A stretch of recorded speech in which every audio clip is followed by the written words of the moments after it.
Welcome to SOS 159. I, Sarah, am here with Spicy. Thank you for the introduction, Sarah. I'm extremely excited here. We go to this SOS 159. Love to see it. One of the longest running weeklies here. I'll always have a pleasure to be on the mic here on IPL. And we're kicking it off with the Whiprays and Red Lobster Cheddar Bio, already starting off with a good one. Yeah, very excited to see what these teams will be cooking up here. As I do know the Whiprays because I have seen them. Top cut a few of the lanes, if I'm not wrong, and I do know Glitch Cactus. I don't remember from what, but if I'm not wrong, they are like around that level Div 4. So this is going to be a very close set. I'm very excited to see what happens. Oh, for sure, yeah. You look at these teams, and there's definitely a lot to mention here. You mentioned the Whiprays. They were D5, Ludi. You look at this roster, there's a lot of great stuff here. Players like Sofa King, especially. You have all that going. You got Red Lobster Cheddar Bio. We talked about Glitched Cactus, player who's played on a few different teams now. I always remember him from Persistence, but also for his YouTube channel. Go sub there. Great content creator and streamer as well. Pixel, Kiwi, and Jacob all round out to make a really solid team overall. And I think the great thing here with like this SOS in general, you get these matchups, like sometimes you'll have some more lopsided ones to start off in the first round, but then you get some ones that are like, oh, this could be close, this could be fun to watch here. And especially, hey, start of the tournament, really want to get on to a great start right away. Yeah, and as we get into game one, we will be on Power Control on Hagglefish Market, seeing a vanilla Tri-Saucer here, and an edit Splatling. This is going to be very cool to watch. Oh yeah, some interesting options you see. Also, you're looking at the Reflux on the side of the Whiprays, also seeing the Neo Splash on the side of Red Lobster Cheddar Bio. Now you're seeing here on TC, you just want to see these teams are really establishing neutral first before pushing that tower. We already noticed that the Whiprays have that Tri-Strikes online, pocket them out early, and just being able to push the tower a little bit far here now, just over at that 91. We're gonna see how far they're gonna be able to take this now, especially with a couple members of Red Lobster starting to go down in the process. Yeah, and we see that Inkjet come out. Oh, and there will be a disconnect, unfortunately. I think we will be canceling the match. Looks like it, yep. Unfortunate start, but yeah. Unfortunate start, but I am very excited to see this replay because now I know the weapons. I have finally recalled the people who are going to be playing here. I do know Pixel. They are a very strong roller player.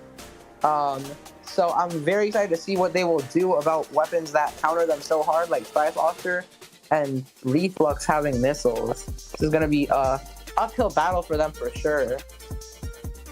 Oh yeah, I would definitely think so. Just considering the weapon matchups right there, like especially like a bit of the counterplay for like Pixel's roller, you have that already in the mindset now if you're the side of Red Lobster, just because of like, okay, and now because of the disconnect, you have a little bit of time to like reset. Think about your little bit of a game plan here. You saw the Whiprays get out to a very small lead to start off, but you never know if that was like a sign of things to come. So I'm really excited to see how these teams approach this restart of game one when we eventually get back into it. Yeah, and I really am interested to see how both teams picking Neo Splash will affect this year, because honestly, the fact that Whiprays have both a Reflux and a Neo Splash had me thinking for a sec like they'd be lacking like in aggression, but they were obviously able to get an early pick and get to an early. They were able to get an advantage early on, so we are truly not sure like what they will do with this comp. It's odd. Yeah, it's an interesting option for sure, because you did mention the lack of like fighting capability, the lack of aggression. Like, you can definitely play Splash to an extent aggressively. It does get outclassed by like other short range shooters in that aspect though. So it really feels like, from the Whiprays perspective, a lot of their early gameplay is going to be very focused on like paint control. You kind of saw glimpses of that at the beginning of tower control Hagglefish, where you saw things like the reflux and the splash. You saw them establish paint early, and you saw how fast specials started to get popped out as well, and just how quickly the charge was able to be there. So just establishing that control, I think, is gonna be kind of like a game plan for them to like kind of counteract the lack of like traditional aggression, traditional fighting one-on-one capabilities that they have with that comp. Yeah, and we will be getting right back into this tower control Hagglefish market match. Of course, seeing the same comps come out from both sides as per customary with a replay. But now we see how Red Lobster Cheddar Bio will be able to like better start out on this opening. Yeah, you immediately saw just at the paint control here, you saw the spread that the white-blue, the Whiprays were able to put out there. And you already see the strikes come out here, as well as the missiles from the side of the Whiprays, already leading to them being able to take control of the tower. They do go 2 down in the process. Fish is going to be splatted out because of the strikes from the side of Red Lobster. And despite that opening push, Red Lobster responds pretty well, putting Whiprays in a 3-down situation. They have the core, have a tower push of their own. Let's see how far they're able to go. Yeah, and we do see them just bounce back from the events of last time on this map. And the try goes down here. They're down on numbers. Another Zuka comes out. I don't know if the strike will be enough. The splash goes down too, and they clear the checkpoint. Oh yeah, great clear of the checkpoint there in tower. That's every checkpoint is super important, and Red Lobster making their way now to the next one. Already at checkpoint 2, the strikes are going to act as a bit of a smoke screen. It does look like they're going to lose control of the tower, as the Whiprays did play some solid defense there, but Red Lobster takes control of the tower once again. Now at the 34, they go 2 down in the process here, and now Whiprays able to take control back of the tower. But for Red Lobster, just getting far ahead is really the name of the game for them. And you see them in a position to once again take control of the tower. They're going to march right back to that second checkpoint and maybe try to break it this time. We do see the try go down to this carbon yet again. Pixel just keeping up some insane pressure here. This edit just able to put more pressure on. They're all just able to make it so hard to move for the Whiprays. And these strikes come out to go down on the side of Red Lobster, and they will not be able to clear that checkpoint. I thought they had it for sure. Yeah, I thought so too. They added a couple extra points, taking it to the 32, but not clearing that checkpoint. Didn't get the goal right there. Whiprays now have to figure out a response. Red Lobster is still maintaining the tower even when they lose it. It's deep into Whiprays territory, and Cactus finding the pick onto Los Hammy with the Trizuka. The strikes coming out once again from the side of Red Lobster. It looks like they will be able to break past that second checkpoint finally, and they're still control of the tower, so looking to push up. They do go 2 down during this fight. Now make that 3. It looks like they're going to see the Whiprays take control back of the tower, but the game is already halfway over, and the Whiprays have to break through a couple checkpoints if they want to take the lead. Yeah, and now we see Whiprays start to move up with these specials they have online. They pop the missiles, start to move around with it, but it doesn't seem like they're able to find any picks quite yet. And Cactus is able to get into a very good position here, drawing a ton of attention. But that does not stop the Neo Splash from going down, and now the Whiprays will be able to start an actual push. Yeah, and the Whiprays, now with less than 2 minutes to go, this push matters a lot for them. You see that Pixel is going to get splattered out by Los Hammy, who's now able to pop those tents of missiles, trying to find other picks onto Cactus right here. They are able to do so, and Whiprays still now getting some points onto the board here. They're going to make their way over to that first checkpoint, have the Tacticooler in play, going to see if they're going to be able to make use of it. You do see the Inkjet get some action here as well from Eon, finding a pick onto Cactus now, trying to push back the rest of the members as the Whiprays do lose control of the tower briefly, have it back once again. They are trying to get past this checkpoint. Yeah, this Zuga coming out, able to pick one, able to pick two. Now everybody that was trying to hold the tower is gone to that great Zuka shot from Pixel. And now Whiprays yet again on the back foot. Just a minute left. They have to do something fast. But Red Lobster has strikes, has Zuka, finds two, and now Whiprays really, really struggling here. Yeah, and with 40 seconds to go, going 3 down briefly is not what you want to be doing here if you are the Whiprays. And you see Red Lobster having specials online is critical. Cactus having that Trizuka ready just in case the Whiprays try to do something here, and you know the Red Lobster has the capability to be painting those GG strikes as well if need be later on. 20 seconds to go. It looks like it's now or never for the Whiprays because they have to end this push from Red Lobster. With 15 seconds left, you do see that the tower is going to be going back into neutral, but if Whiprays doesn't at least get control of the tower with this before OT starts, there's not even going to be an OT, and they're going to go 2 down here, 3 down, and I think Red Lobster is going to have control of this game. Yeah, that was just a really dominant showing from Red Lobster as they, every time they went down numbers on their push up, their initial push up that got them all the way to 25, they always took tower back and got multiple picks back onto the Whiprays, and they were just relentless, and the Whiprays really didn't have much of an answer to that, because even when they were able to get past Cactus constantly running in with their shot and consistently finding picks, they still have to get past obstacle of the strikes that the Neo Splash was consistently putting out, the Zukas that Pixel was consistently able to find doubles with, and in all, they just really could not find a way out of it, and game one went to Red Lobster. Yeah, and I love the idea, just like the control that Red Lobster had, not just in terms of like the paint, but also especially the resources. You were mentioning the use of specials, especially from the side of Red Lobster. It's like one after another. You get past one, there's another one coming right at you, and that game of control is so important in Splatoon, and I think it's going to be incredibly important as well going into Clan Blitz Scorch Gorge for game 2. Yeah, this map is definitely heavy emphasis on map control. And I will say, one weapon that can control this map very well is the Whiprays Tri-Slosher, as it can just clear out anybody on that top pillar in the middle of the map.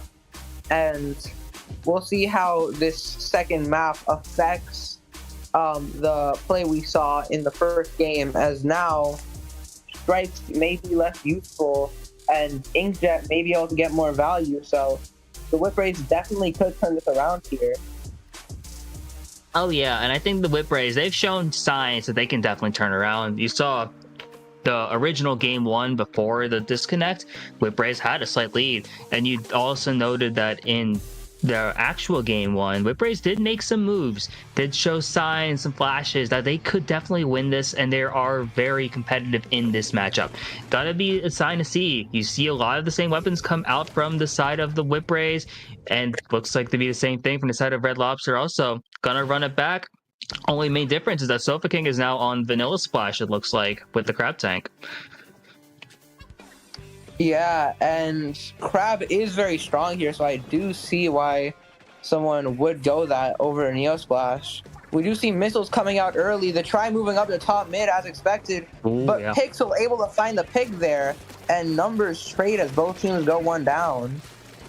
Yeah, and the getting the trade there is pivotal at this point, just trying to establish neutral. You already see that the Crab is perched down, the getting killed out in mid. So now Kiwi from the side of Red Lobster, you guys see the clam economy being built up. Red Lobster having a slight advantage here so far, especially when you look at the side, the heavy edit, the Neo Splash, all with multiple clams in potential range for Power Clam here as well. Watching now, it's still a big fight in mid. We're approaching the 1 minute into the game mark. You see that Red Lobster has the Power Clam and are probably some strikes, but the Whiprays constantly putting on some pressure as well from a distance. Gonna make things difficult for Red Lobster to score.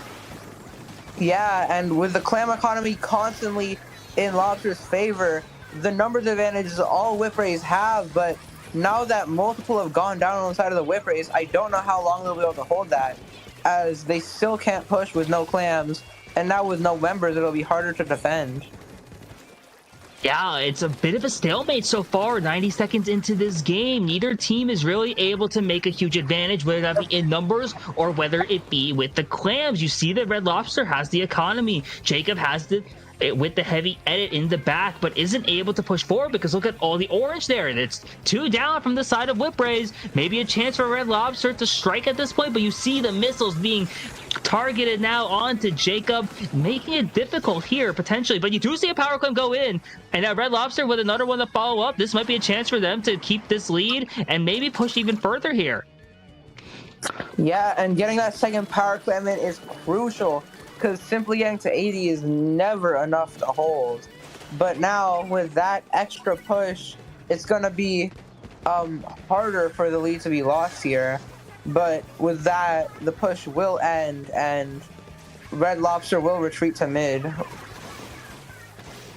Yeah, and right in mid, you see Eon with that jet, just finding at least one pick, trying to find another, isn't able to do so on camera at least. And you're watching now, the Whiprays have quite a few clams in play on their side, and Eon's got to get a pick onto Cactus, trying to find a second one as well. And you saw that they have clams, but they don't have the numbers or positioning yet to really make a push for the basket here. There's still at least 2 minutes on the clock, so the Whiprays do have some time. They will need some help though, especially if they're going to make a comeback. Eon once again having that jet, trying to find something, gets a pick on the Kiwi and a double onto Jacob. Great plays here. It's a 3 down for Red Lobster. The Whiprays gotta see if they're gonna be able to get clams though. They do pop those missiles to make sure there is no rushing in, but that does not stop Kiwi, who was not targeted with those missiles. And now they do get a power clam in, jump in the other, but not able to score it. And with 3 going down, now 4 going down, that is a delayed wipe. And Red Lobster will be able to take back mid, not losing their lead. Yeah, and you see that Pixel has that Trizuka online as well to offer some insane long-range pressure. Firing it off now, trying to find a pick, is able to get one onto Eon, and these picks start to really hurt this late into the game. We're approaching the 1 minute to go mark. You see Tenta missiles being fired out now from the side of the Whiprays. Gonna see if they're gonna be able to make anything off of it though. But once again, the clam economy is important, and especially now for Red Lobster. With less than a minute to go, they had a majority of the clams in play. The Whiprays got to find an answer here with about 45 to go. Yeah, and Pixel going down here could be the start of something for the Whiprays. 2 go down, 3 go down. It's just Cactus with this shark here, but he gets found, goes down, and now the Whiprays are really able to push.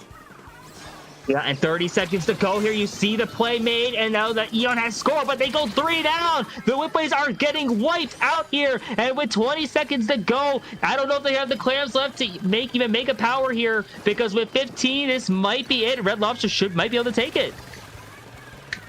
Yeah, and with these picks that they're getting just to try and finish it off, they're not grabbing clams. It does not look like they're going to be able to make a power clam, and that will be game 2 going to Red Lobster and the set.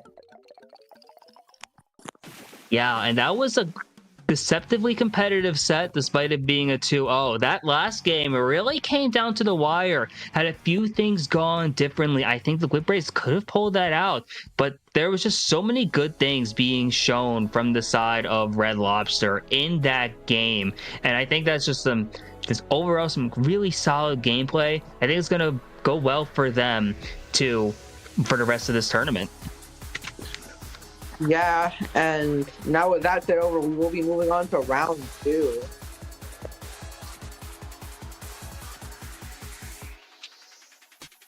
Yeah, going on into round 2 will be exciting to see like who we got coming up next then, because really, you looked at this SOS, I think I saw like 73 teams here. There's there's a lot of teams here.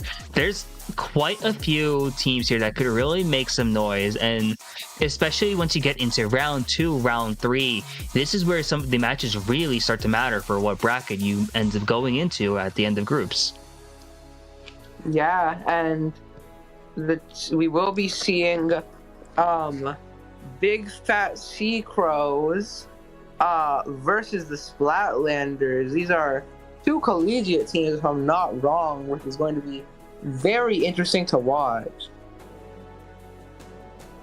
Oh yeah, Big Fat Sea Crows. Oh yeah, this team, definitely a collegiate team here. I want to say, I get this name wrong all the time. It's like Worcester Polytechnic Institute. I think it's WPI. I could be wrong. At least I think it's that team. I have to check the CCA stuff. Shout out to CCA, by the way. And I have to check the Splatlanders as well before I say, no, they're the wrong school and all that. But great matchup we have here, because there's some great players on these teams. BFSC was recently low ink banned, at least the majority of the players are. So that's really exciting to see them here. And now in SOS, Splatlanders as well, having some great players on that team. I'm excited to see how this match shapes up. Yeah, I'm very excited too, as we did earlier today see, if I'm not wrong, either earlier today or yesterday, see Big Fat Sea Cows and Big Fat Sea Crows, apparently two different teams, both get banned from low ink, so I know they are definitely in high spirits. I want to know how that will affect them going into this game. Oh yeah, especially after getting an achievement like that where you're low ink banned, you're definitely rocking it with a ton of momentum. So that's gonna be fun seeing how they play off of that, especially now. Like, there's a lot of, they won their first match, it looked like 2-0 versus Skyfall, so they're looking to have a good one. But also Splatlanders seem to have won their first match as well, so here we are, two teams with a 2-0. It's gonna be fun going into round 2.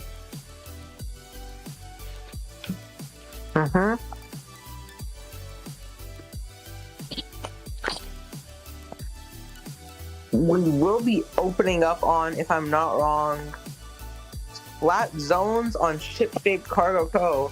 What is your thoughts on this map, Spicy? It's very volatile. That zone especially, like, you will see teams, like, they'll, once you get control of the zone, there's some like insane lockout potential on here, but the zone is also small enough that, like, just getting control of it and maintaining control especially can be extremely difficult. So expect some craziness here. I love watching and commentating maps like Splat Zone, Ship Shape, but sometimes playing it's incredibly stressful, to say the least. While I may be biased by formerly playing Carbon and Tench, I do definitely like this map, as it's very, even though it is very volatile, comebacks are very possible in that same wave. And as we get into it, we will be seeing Tench, Speak of the Devil, and Roller both coming out from the Splatlander. Yeah, Splatlanders rocking a great comp here. Also the Dreadringer, noticing that from Big Fat Sea Crows, bit more of a traditional comp. You do see the Junior in play though, as well as two different Splatanas as well. And immediately going to see who's going to be able to cap the zone first. It looks like the Splatlanders are going to be able to here, but they lose their Roller in the process. Chris with the Reef Slider though is able to find a pick onto Neptune as Big Fat Sea Crows. They do have that core online. They are going to take control of the zone, especially with that hammer just causing absolute havoc there around the zone. That results in a lead change here. Yeah, and we see this Zipcaster putting in some work, finding one, and able to chip down this tent field here just a little bit, as the Splatlanders make a failed push to go in with that tent shield, but it does not matter because they are able to get a good bubble up, find two onto Big Fat Sea Crows, and now they're looking to move in, retake zone, and retake that top right area.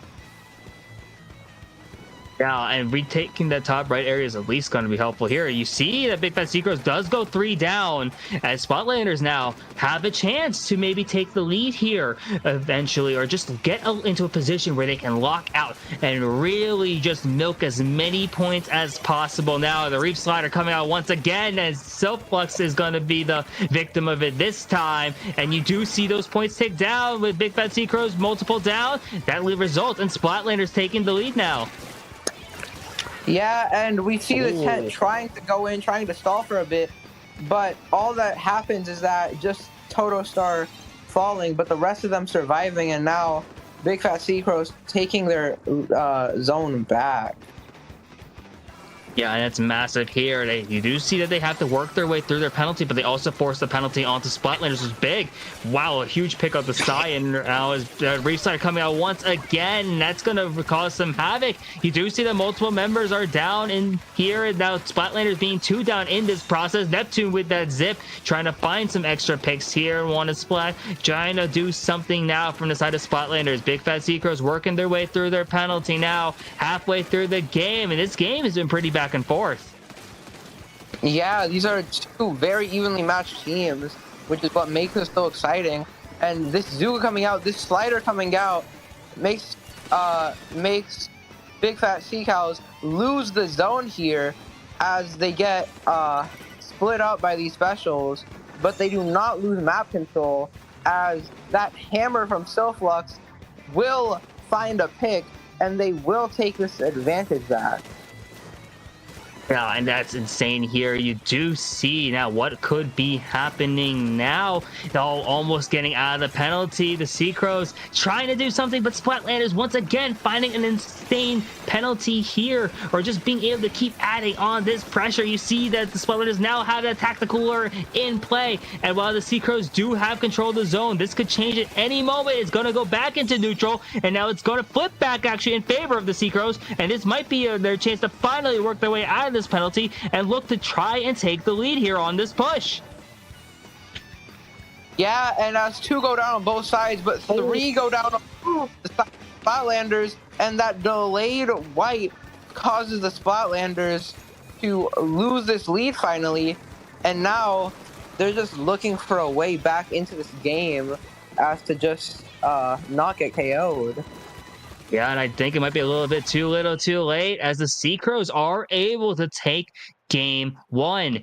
By no means was it a very dominant game, because that was insanely back and forth. You saw Splatlanders take the lead, you saw Seacrows take the lead, and that zone, as expected, flipped quite a few times, and it really became a close game throughout the entire match. Yeah, it was very close, but in the end, Big Fat Seacrows were able to run away with it just at the end there. Oh yeah, you did see Seacrows start to run away with it, which was kind of the name of the game for them, really. And that's really just how ship shape goes sometimes. I do want to clarify that the Seacrows, or at least the bulk of them, are CCA's VCU Ink Black, which is Virginia Commonwealth University. As for the Splatlanders, another collegiate team, they are representing New Jersey Institute of Technology, NJIT. So really cool matchup, especially because if you look at the collegiate rankings alone, Seacrows are a Division 1 team there, and then Splatlanders are D4 as of or whatever this last thing was. I think they're on a very different season now, but at one point that's what the seasons were, and now, which is really cool to see. And now we're going into Tower Control Inkblood Art Academy for game 2. Very tried and true map mode, so this is going to be fun. Yeah, and with this bubble, I think this might be even more advantageous for Big Fat Seacrows, as the roller is going to be great here, but I don't think it can output enough as much bubbles as this junior can.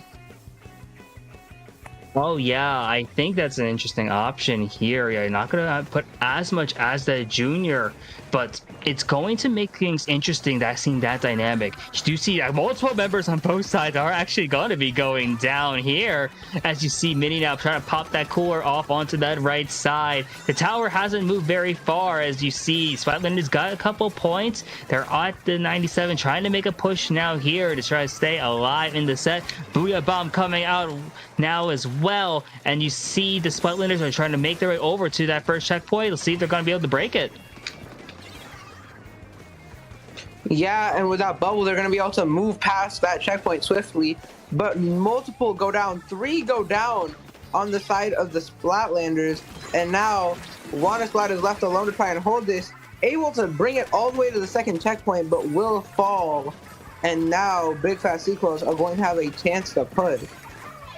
Yeah, and they're going to have to make some leeway here, because you look at that lead that Splatlanders put up, 54, definitely comebackable, but there is going to be needing some extra help here. Mini getting that great pick onto Jerry at least, which is going to help them. You do see the Sea Crows starting to make some points now, and I have some resources to help out with that. The Zipcaster as well as a bubble all in play. They're at that first checkpoint. It does look like they are going to be able to break it as Splatlanders briefly go 2 down. Yeah, and with these picks that Big Fat Sea Crow seems to be finding with a wipeout, it seems like they will be able to take this second checkpoint and the lead. Yeah, and that lead is going to keep growing too, because look at the positioning now that the Sea Crows have. They go 2 down, though they have that bubble at least.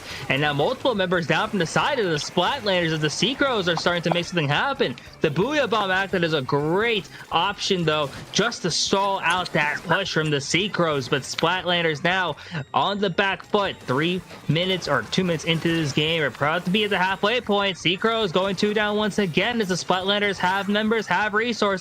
Let's see now as they go back into Sea Crow territory. Are they going to be able to take this push even further? Yeah, and we see that Booyah Bomb coming out early to help them. And 2 go down on the side of Big Fat Sea Crows. 3 go down. It is just Mini left alive. And now Mini is being forced to back up as the entire plat of Big Fat Sea Crows has been just taken.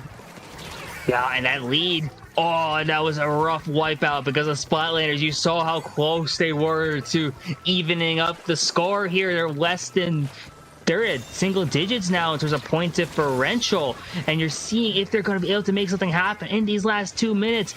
And now the Sea Crows once again have control of the tower as it goes back into mid and now going into Splatlander territory here. A lot of fighting happening now just in this middle section and trying to see who's going to be able to establish positioning, because with these last 90 seconds everything is critical here, especially as the Sea Crows have quite a few resources in play. Yeah, and now with both Toto Star and Self-Lux going down, it's going to be hard for Sea Crows to continue their push. But the roller running out of ink at the worst time possible.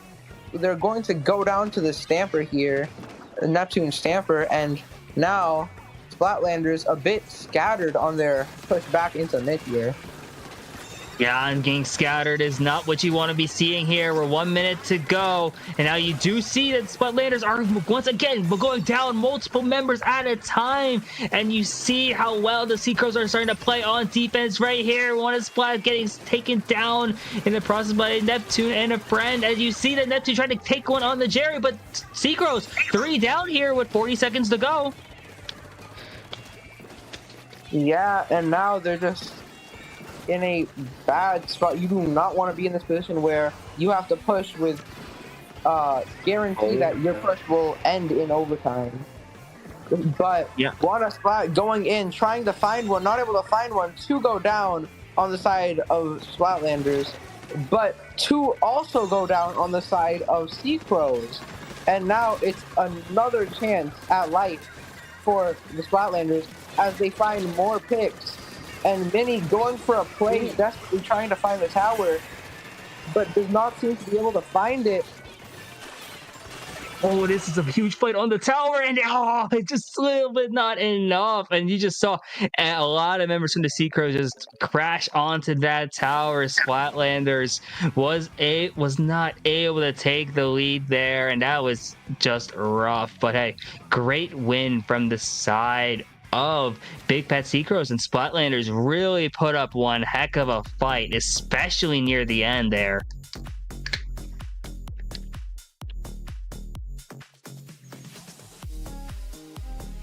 Yeah, and now Big Fat Sea Crow looking forward to their next round as they could get I'm not wrong. I think they still are able to get Great White Bracket.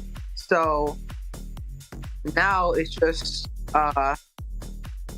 they will be happily moving on to round 3, and so will we very soon.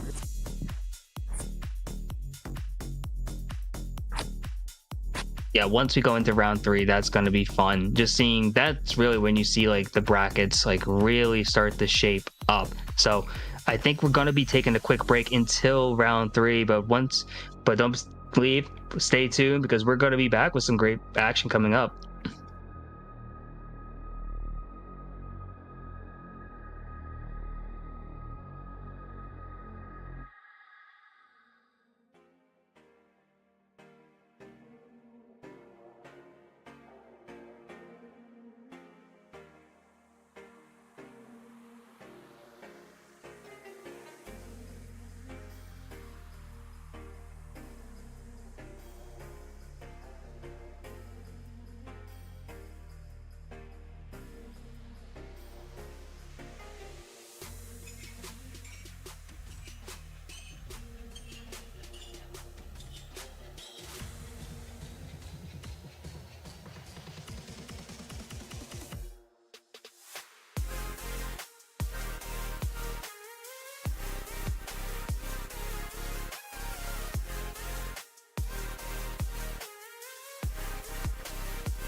And we are back here at SOS 159. We got pools round 3 action featuring Jam versus Andromeda.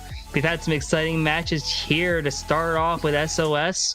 Excited to see how this one goes here now in round 3. Yeah, very, very hyped to see how things go exactly. I do, if I'm not wrong, actually I think I am wrong. I'm trying to recall if I know about Jam. If I'm not wrong, they are pretty good. I do not know Andromeda, but since it is round 3, the matchups are going to be like really, really close, so I expect them to be a similar level. Oh, yeah, these are two teams I think which are going to be pretty close. Jam and Andromeda both played in Ludi, I think, this last season. Jam being like Division 8, I want to say, and Andromeda being Division 10. So low-level Splatoon can definitely be very close despite the division difference. So really, and especially here at SOS, round 3, as you said, these are when the matches really get close. And depending on how the match goes, it'll determine brackets. So really a lot at stake here despite it being round 3. Of course. And I am hyped to see what weapons we will see. I'm like trying to look through what everybody played. If I'm not wrong, we are likely to see some type of bucket coming out from Jam as Splatcat plays things such as Tri-Slosher, which we did see earlier today. And speaking of, it is a very good weapon on one of our first maps, Clambless Museum, which I love that map, honestly. It is a wonderful map in my opinion. Oh yeah, it's a mainstay in the competitive scene for a reason. So you look at Clam Museum, like you see these tournaments all the time. It doesn't matter what level you are. It's just such a prevalent map here, and these teams definitely know how to play it. As we get a quick look into these weapon loadouts here, we do see a bucket, we do see a blaster, and we're all seeing some interesting other things now from the side of Andromeda as well. Yeah, we will see bucket on both sides, but we will see a rapid blaster come out from the side of Andromeda, which is not a common pick nowadays, despite how good the weapon is. But with that, the rapid blaster will go down on the side of Andromeda. It is just the bucket left to fend for themselves, and they are forced to jump out. Yeah, as you see Jam, they look at how well they just capitalize off of those numbers advantages, immediately getting those clams as well, and you see that they had an early start to the clam economy, as well as having a power clam built up. You notice that Jam, though, has to fall back. Moist being the only one up alive as everyone else is spawning in. The map is going to start to turn orange, potentially, as Andromeda now has a power clam in play on their own side. Going to try and take control of mid as well. They go 2 down in the process, though, and this is going to put a bit of a stop in terms of who's going to be able to score first. Jam still has control of a power clam. Andromeda is trying to recover theirs before it goes away, but Toaster's going to be getting taken down, and a lot of Jam is starting to make some moves as Rissa is going to be able to get some picks. This might translate here to Moist being able to score here now, and the splash that comes out. Jam with the first basket. Yeah, and now that you take the Kaio clams into there, the comes out the really stop that basket staying open, as this center has many clams to throw. Yeah, and you see just the clams being thrown in from the side of Jam. It's working out very well for them. Rissa now try to get a pick, gets one on the Jared, and that's a great way to capitalize and end off that push. They took it to the 53, have a penalty of 23 now. Andromeda, with 3 minutes to go, has a bit of work to do. They have the tactical in their own base, but you look at the positioning here, Jam is basically right up by Andromeda's basket this soon with a power clam in play. Yeah, and now with this inkjet coming out, they are able to find one on Jam. Stripes come out too. It looks like they're just looking for more as they can force Jam out of their platform here. Yeah, and watching this, that was a great pick onto one of the members of Jam. Andromeda has potential to be in the works, to be doing something here. The strikes are gonna put a little bit of a dent in things, but Andromeda overall is trying to just get back in control of mid, because you're seeing multiple members go down, and Jam once again 2 power clams in play with a special online as well, as Finn's gonna be able to get a pick on the cycle. Rissa has the Zipcaster online as well. You're going to see if maybe Jam's gonna be able to take a couple more picks here before going in. They're just seeing the position well, because that's 3 power clams in play. Let's see if they're going to be able to make a push here with 2 minutes to go, especially with all these resources. Yeah, and sadly, the power clams are gonna have to be dropped, as that location they're giving out isn't really good to fight with. However, that does not stop them from continuing to push with the power clam that they do have in play still, as they are starting to take back Andromeda's plat one more time, but Moist is barely missing the basket there, and now they are struggling to be able to score here. Yeah, and at this point, it's not, they don't even need to score too much, because look, we're already down to 80 seconds left in this game. Andromeda is struggling to score as well, and a lot of the clams are still, and just the control in general has been in favor of Jam. You're seeing the blue on the map here, as you see a lot of fighting still happen. The Trizuka gonna come out now from Yoshi, gotta take a pick onto Rissa, try to see another one onto Moist, perhaps not gonna be able to get it though. And 1 minute to go, Finn is gonna be taken down here, as you do start to see Andromeda has a bit of life left in them, getting some extra picks. 2 down here, 3 down now. Let's see if this is going to translate into potential scoring. Yeah, and they do get it in. The Zuka comes out, but numbers don't seem to go down until now, where 2 go down on each side. The numbers seem to have been even for scoring, but they're still struggling to get the lead. Clams. But they're able to, and they get the lead last second. That is insanity right there. Andromeda, with the basket about to close, is able to take the lead with 10 seconds left to go. There's a pity clam about to be in play now from the side of Jam, which means they have one last shot. But if they want to be able to take this game one, you are seeing that the clams in play. Overtime has triggered. Finn now with that power clam, able to move up. The Zipcaster in play too. Yoshi's gonna be going down here. Jam's gonna start going. Splashdown's gonna come out. And now it's gonna get a pick, but will they have enough time to break the basket open? It looks like they will, but how many clams are gonna be left to be coming here? Boys trying to take the lead back, and now it's tied, and now Jam is able to take the game. What a start to this set. We were not wrong whenever we thought round 3 pairings to be very close, as 2 separate times I thought that game to be over, and it stayed going. I thought that at first the basket would close before the Zap would be able to score for Andromeda, but they were able to take the lead there, and Jam somehow found their way back into Andromeda's basket and were able to barely take the lead. That was insane. Yeah, just like, I really didn't have that much ideas. I didn't think that Andromeda was going to be able to take the lead with that little time left, and then I thought that basket was going to close. That basket, there was like not even a second left there. That clam went in, and Andromeda was able to keep that basket but take the lead. And I thought they had it. And then you saw just amazing play from Jam on their end to just keep the overtime, and like that basket stayed open. And that's just how that works sometimes. Like, you were talking about this with Clam Museum, such a great map. Love that's there. Just seeing that gameplay, I'm so happy. And we get to go now in the Rainmaker Crabwood Capital for game 2. Yeah, and now we were already on a mode that is considered at least somewhat stable with Rainmaker. The lead can switch in an instant. Oh yeah. I like you give somebody like an edit Splatling or anything with a curling bomb just a moment with a Rainmaker unattended, and the lead could drop by 50 points. So you really just have to be careful with this. It's very unstable. Leads are always unstable, and comebacks are always possible.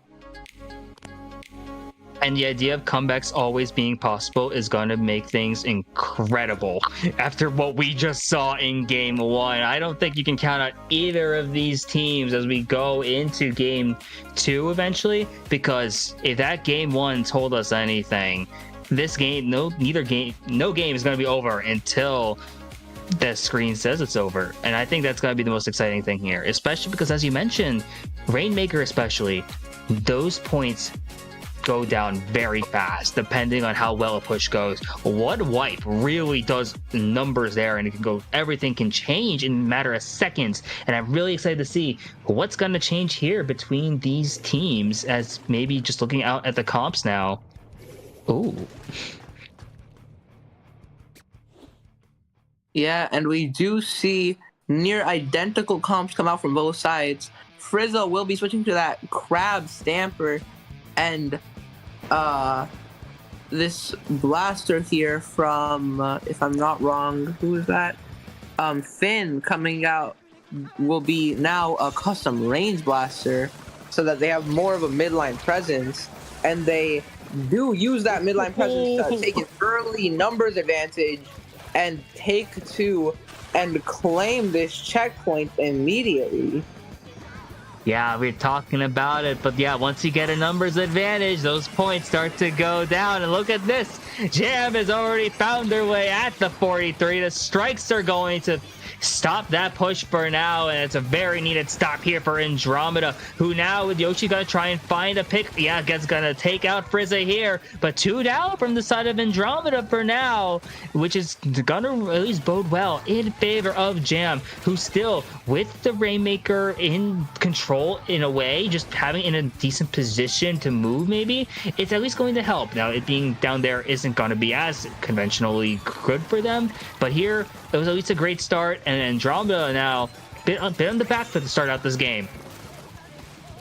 Yeah, and I would like to highlight how they seem to be just rushing it, just playing it on the left side and just going for it, finding multiple picks, going down to 25-20. The Zuka comes out. Yoshi's Zuka's so consistent. That's what I wanted to highlight just a second ago. He's consistent. Zuka's always finding a pick, able to stop them from getting any further. That push will end at 15. Again, back on the fact that Rainmaker is an unstable mode. Things could change instantly. And oh no! Oh no! Oh, I thought that was maybe a potential for a knockout right there. Just seeing that quarterback sneak all the way through that line, and Andromeda still has another shot at life, but they have to figure out a way just either just reset it, get it away from that podium, because looking at this, Jam might just find some way to get back that Rainmaker, especially with a numbers disadvantage here. Look at the crab in play, the strikes as well. That bubble is gone, and look, the Rainmaker is up, and it is dunked, and Jam will take the set 2-0. Yeah, and they had to keep an eye on the Rainmaker, and they just weren't able to. It's very, very important always. I'll always emphasize the importance of keeping an eye on the Rainmaker there, because if you don't, somebody will sneak by with it and just steal the game from right under your feet. And Jam did that, just able to instantly KO, cut off any chance of Andromeda coming back, and now they're able to just move on, winning this set. And now, if I'm not wrong, they will be able to move on to the Mako bracket instead of Lantern bracket. Yeah, I am pretty sure you are correct there. So do see that every in Swimmer Sync, so that's gonna be fun for them. Wishing both these teams some luck going into the rest of this tournament. But I do think that is going to wrap it up here for us, at least us two on the mic, but ready, Britt. So that's going to be fun seeing what's going to happen going into top cut at least. So that's going to be fun. Not yet. So it's going to be fun. We will be back for round 1 of Great White bracket, if I'm not wrong. Oh, let's go. Love to hear it. Forecasting. This is fun.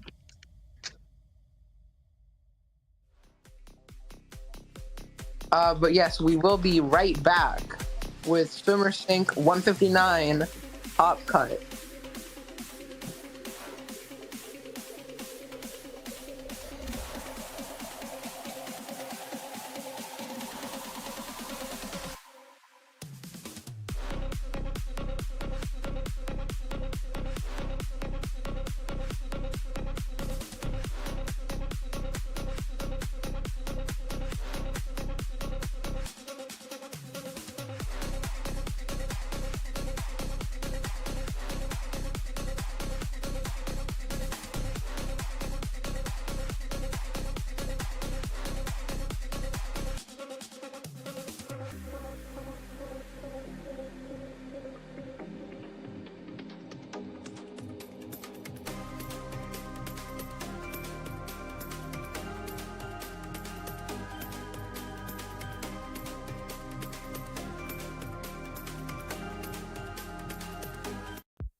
What you think about when you're born into a fire?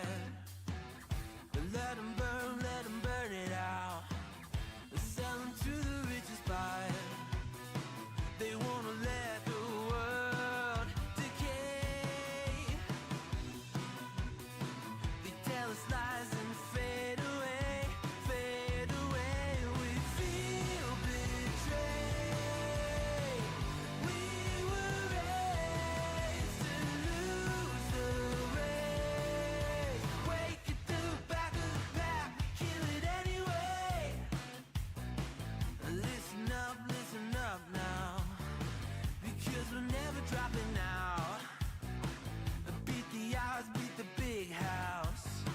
Our brains are bigger than the doubt. We've been thinking for ourselves, never let the truth fade away. This is bigger than ourselves, we won't let the world burn away, burn away. We feel betrayed. We were raised to lose the race. Wake at the back of the pack, kill it anyway. To blame, haters face the world's mistakes. Wake at the back of the pack, kill it anyway.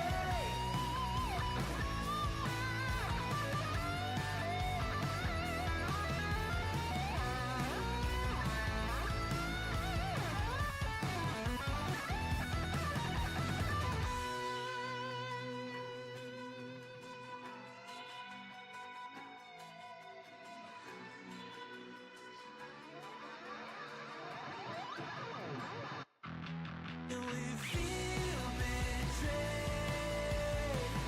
We were raised to lose the race. Wake at the back of the pack, kill it anyway. To blame, haters face the world's mistakes. Wake at the back of the pack, kill it anyway.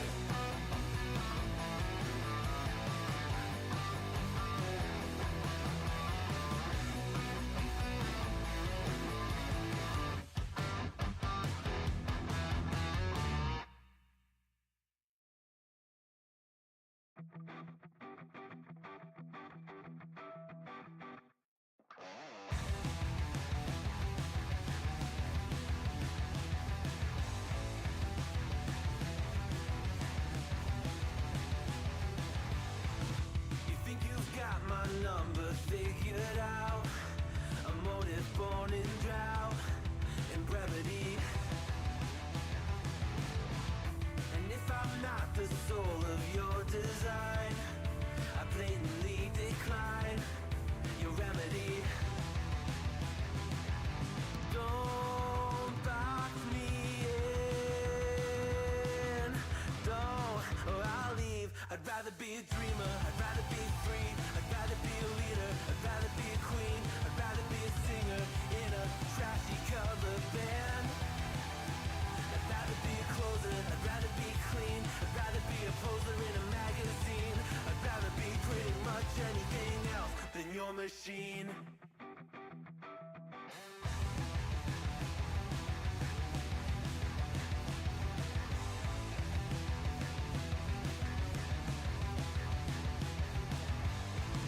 I wasn't always just a single shade, a palette full of gray in reverie. And I can burn it brighter than the sun. I have a golden gun inside of me. Don't box me in, don't, or I'll leave. I'd rather be a dreamer, I'd rather be free, I'd rather be a leader, I'd rather be a queen, I'd rather be a singer in a trashy cover band. I'd rather be a closer, I'd rather be clean, I'd rather be a poser in a magazine, I'd rather be pretty much anything else. And if I fall behind, ignoring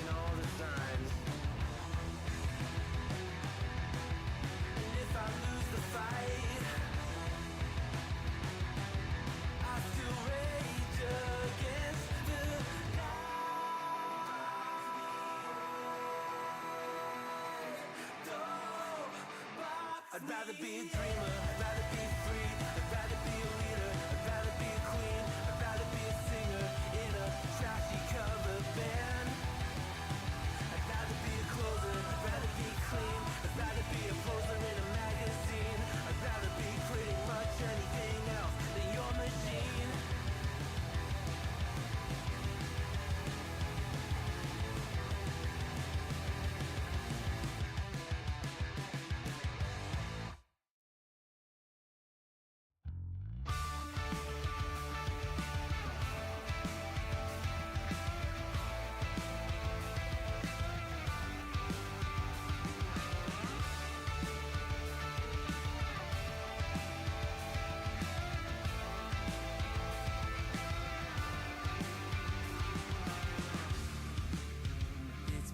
Simple, dear, I'll still be here when you're gone. You gather souvenirs, but I will never be your pawn, your pawn, your pawn. My love was in ever again. I lay my cards out on the table. There's nothing to gamble away, but I can promise that you'll never be the same.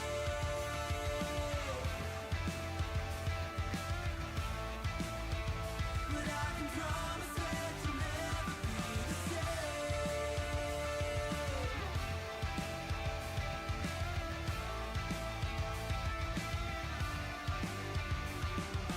You can double down. I'll still be a proud haven for your love is never love. A river through your bluff, I will be enough, enough, enough. My love was in ever again. I lay my cards out on the table. There's nothing to gamble away, but I can promise that you'll never be the same. Something you can never take, but it's not uncommon to forsake. Got a chronic urge to complicate. Think of love like a friend, not an enemy. Feeling I have nothing left to hide. I'll say what you know it when it's right. Keep it simple now, living it before I die. Think of love like a friend, not an enemy.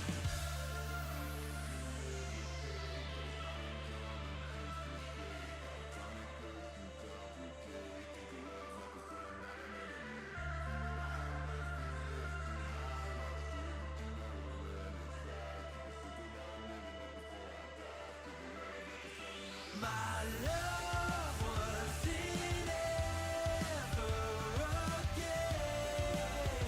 I lay my cards out on the table. There's nothing to gamble away, but I can promise that you'll never be the same.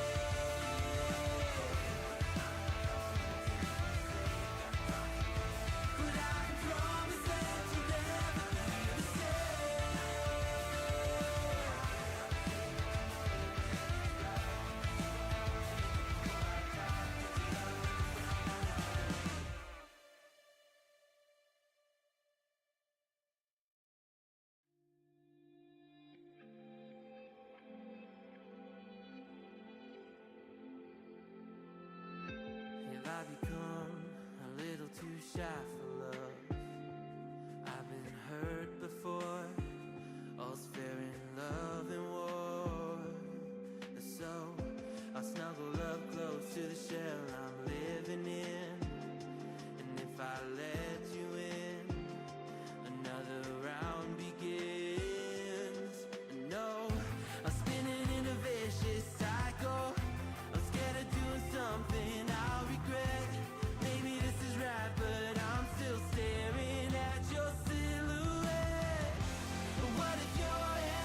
Hello and welcome to SOS 159 Top Cut.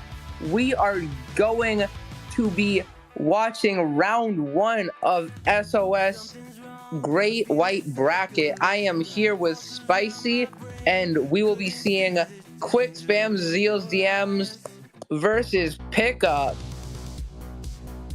Yeah, great matchup here to kick off Great White Bracket. So you got two teams with some pretty notable players in the scene at this level, especially. So at this point, I think it's going to be a pretty close matchup here. A lot of interesting things that could be coming out from these weapon pools as well. So I'm excited to eventually get back into the action here, especially starting off with Top Cut. It looks like we're going to be starting off with Rainmaker Museum as our first game also.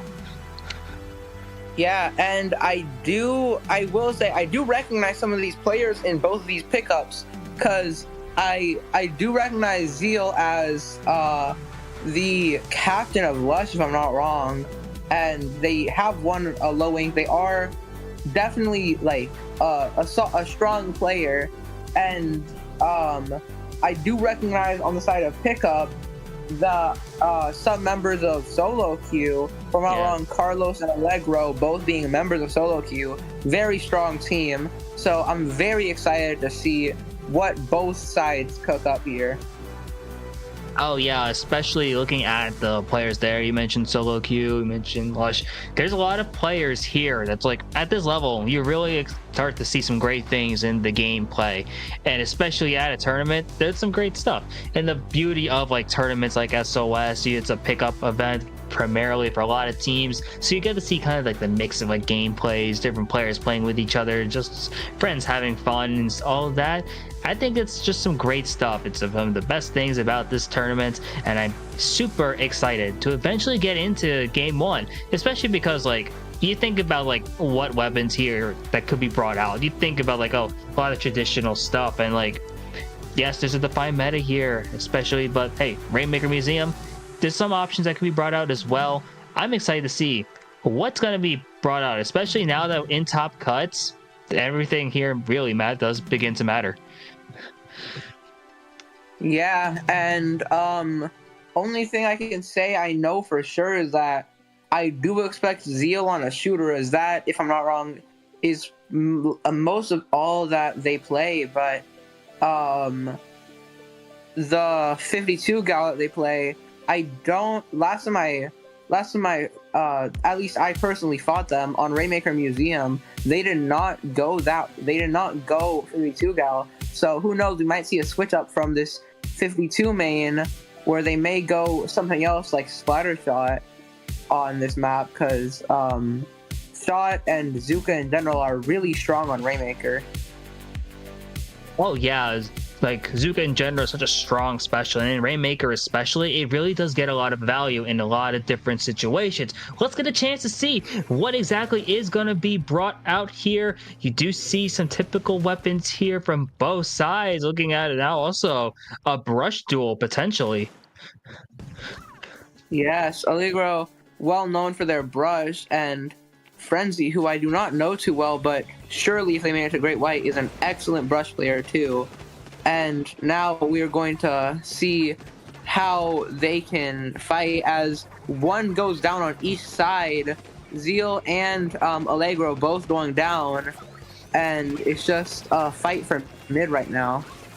Yeah, that's just how Rainmaker starts to begin. You see the fight for mid, the core already out from the side of Quick Spams, and now you're trying to see, there's a lot of fighting over on that right side, but not a lot of members on either team going down. Never mind, Strike's coming out in the process, Whale coming out as a counter action, and now Quick Spams in the 2-down situation. Pickup trying to give a chance to maybe find the Rainmaker. They do find it, trying to push up over onto that checkpoint, trying to position over here, trying to jump up, not going to be able to get over to the pedestal just yet though.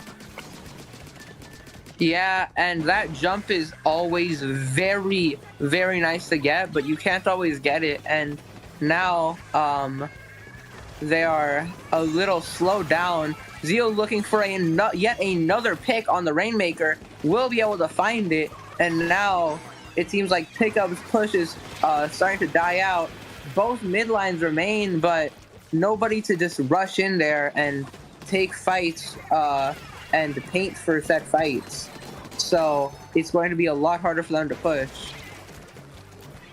Yeah, and it would definitely be a lot harder for them to push indeed. You do see that the Rainmaker is now being picked up by Pickup. They are going to be able to break through that checkpoint. They do go 2 down in the effects of doing so, but at least getting towards that checkpoint is great. But Jay starting to respond with at least 1 pick, trying to find another with that Zuka, not going to be able to do so just yet. 2 minutes into the game, we're approaching the 3-minute mark now. Cooler online still and available with those buffs. There it is again, and Quick Spams trying to do something here, especially now as Pickup already had that first checkpoint gone.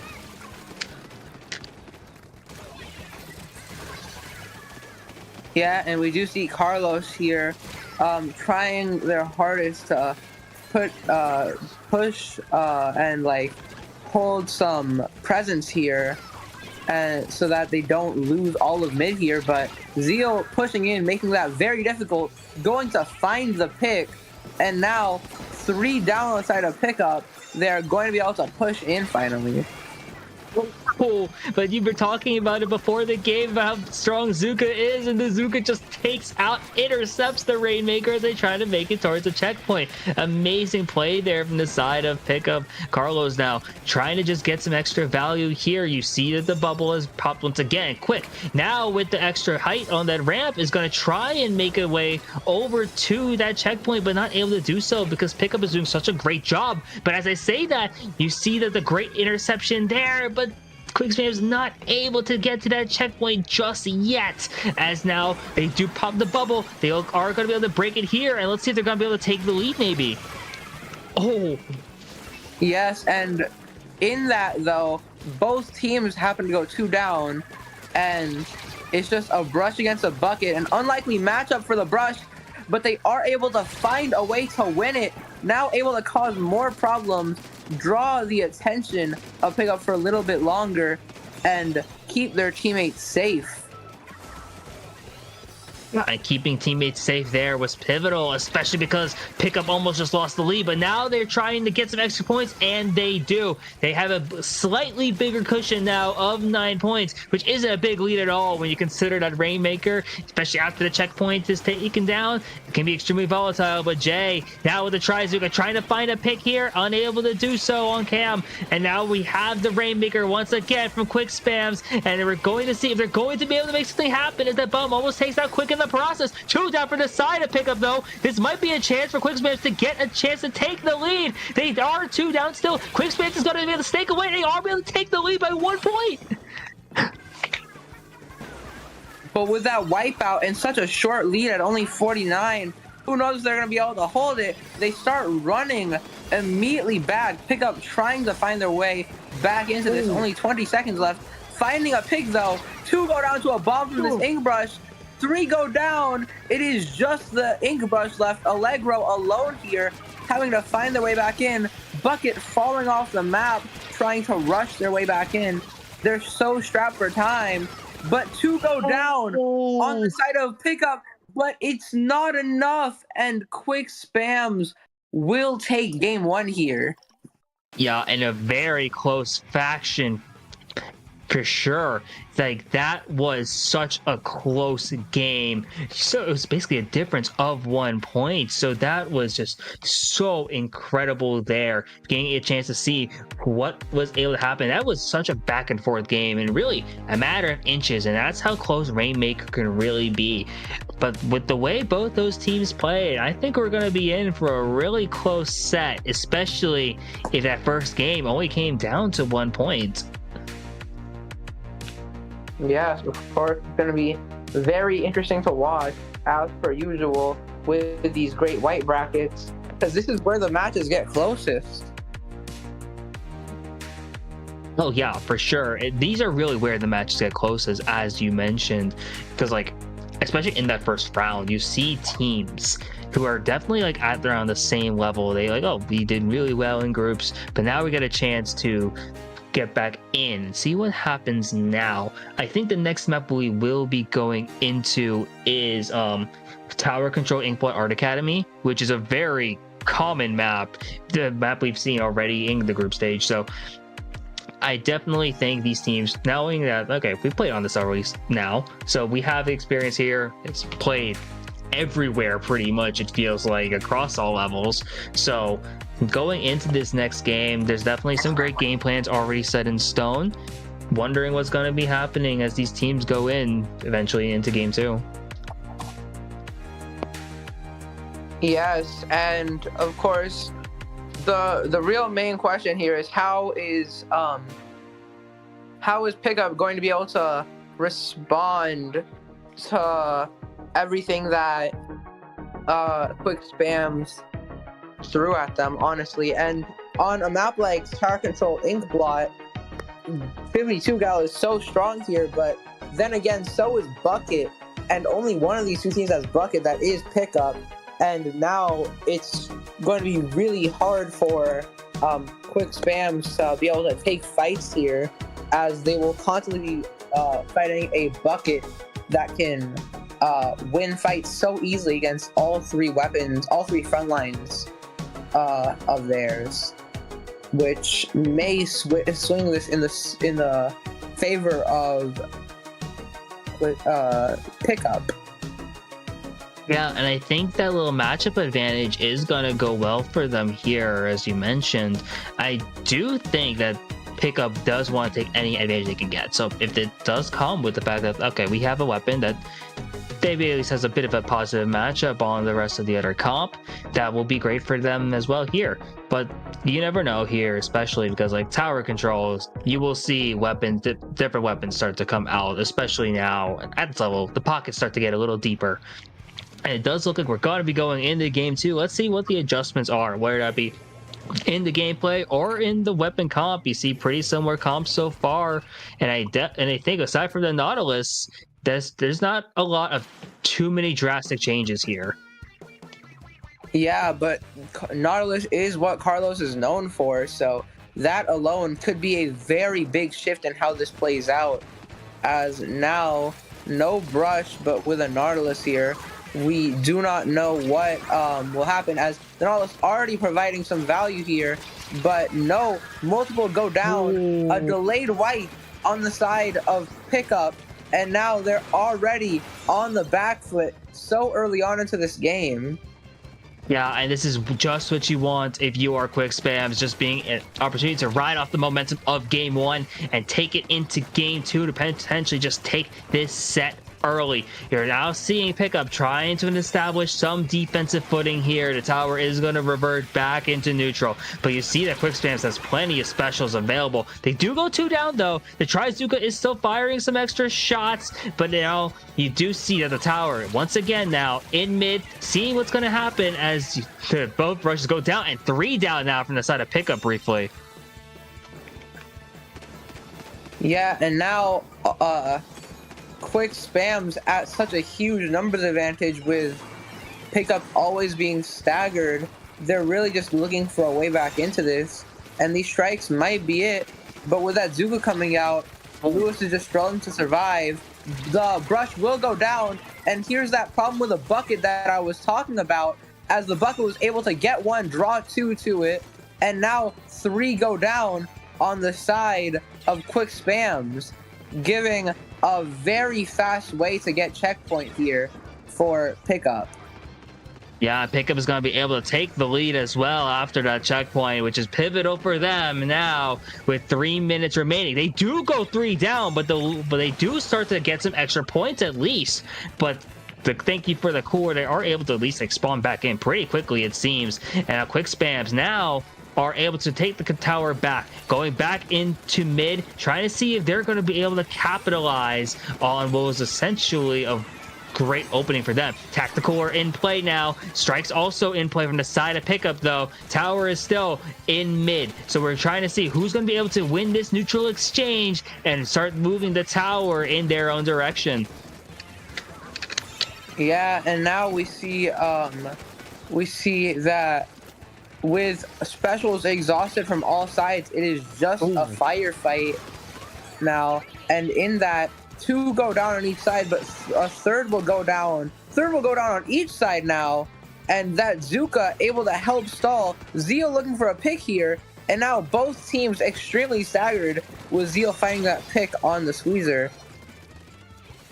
Yeah, and a very pivotal pick indeed. 2 down, 3 down from the side of Quick Spams. Actually, it's just their brush online, and it's basically a wipe. And Pickup is now in control here. They have the mid control, they have the map, they have specials. The cooler being pivotal here. And Carlos on this knot is going to try and wreak some havoc, but that whale's going to cause some damage here as well, though. 2 down, 3 down into a wipe, and that is a huge move now for Quick Spams to take control of the tower, or going back into mid, and is setting up for a very interesting last 90 seconds as Jay finds some picks on with that Zuka. Wow.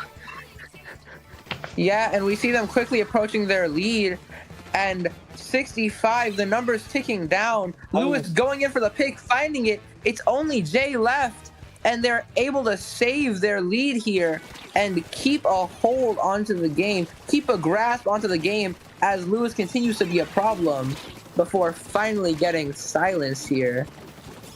Yeah, and getting silence was big, but now Quick Spams is back and trying to take the lead in the last minute and try to have a reversal here. You see that they are almost back to the 59. They are at the 58 now. The tower does go back in favor of Pickup, though. And I get basically a huge almost wipe as Quick Spams goes 3 down, and that is a huge defensive hold for Pickup here. But with 30 seconds to go, let's see if they're going to be able to hold it now. Yeah, we do see that this Zap here, Julu, trying to hold, Zeal going in for something, the Brush going in for something, both not able to find anything. Jay using some fancy footwork, trying to find picks, only able to find a trade. Cooler comes out, they get on the tower just in time, and they are able to start overtime here, despite the odds. Wow, overtime, no, the displacement, it looked like, was just great from the side of Pickup, and they were able to get a good defensive hold there despite the overtime being triggered, and Pickup is going to be taking us to a deciding game 3. Yeah, very, very close matches here, and we really will have to see who will be able to win this. But on zone ship shape, now the bucket keeps that massive advantage. I did mention that the bucket would have a massive advantage in all of their fights, and the map exacerbated that a lot. And now we see Splat Zone ship shape cargo go, yet another incredible bucket map, but this too is an incredible ink brush map. Yeah. Brush could take advantage of that, looking a tiny bit more even despite the bucket's advantage, as Pencil is strong here too, and only Quick Spams has a Pencil. So it's looking very even as we go into game 3. It truly will just be a test of skill. Yeah, and I love that. And that's exactly what you want to see at this point in tournaments, where it really just comes down to skill. The teams are even. You saw that in the games themselves. Game 1 decided by 1 point. Game 2 was decided by single digits. 4. That was 4 points. Yeah, combined it's 5 points total. So this one, and despite how chaotic Splat Zone ship shape can be, I think this one has an opportunity to shape up to be really close as well. And you've been talking about the matchups here too. I think both in terms of the weapons, the way these teams are playing, it's got to come down to, as you mentioned, just who's playing better, and all just about the skill. Yeah, and the real decider here is, of course, the fact that this map can get stally if neither team can get a solid hold on mid and it stays in neutral. However, if one team is able to break their penalty, there is a chance they could run away with it even in a neutral setting if that penalty is broken. So we're just seeing which team can run away with it. That is why the ink brush is so strong, because it can flank and draw attention so well on this map. That is why the bucket is so strong, because it can draw attention by just taking fights and winning them consistently. So it really is going to be it's really going to be very, very much a spectacle to watch. Yeah, and I do think you're going to see those like dynamics, as you mentioned, really start to be like the deciding factors there.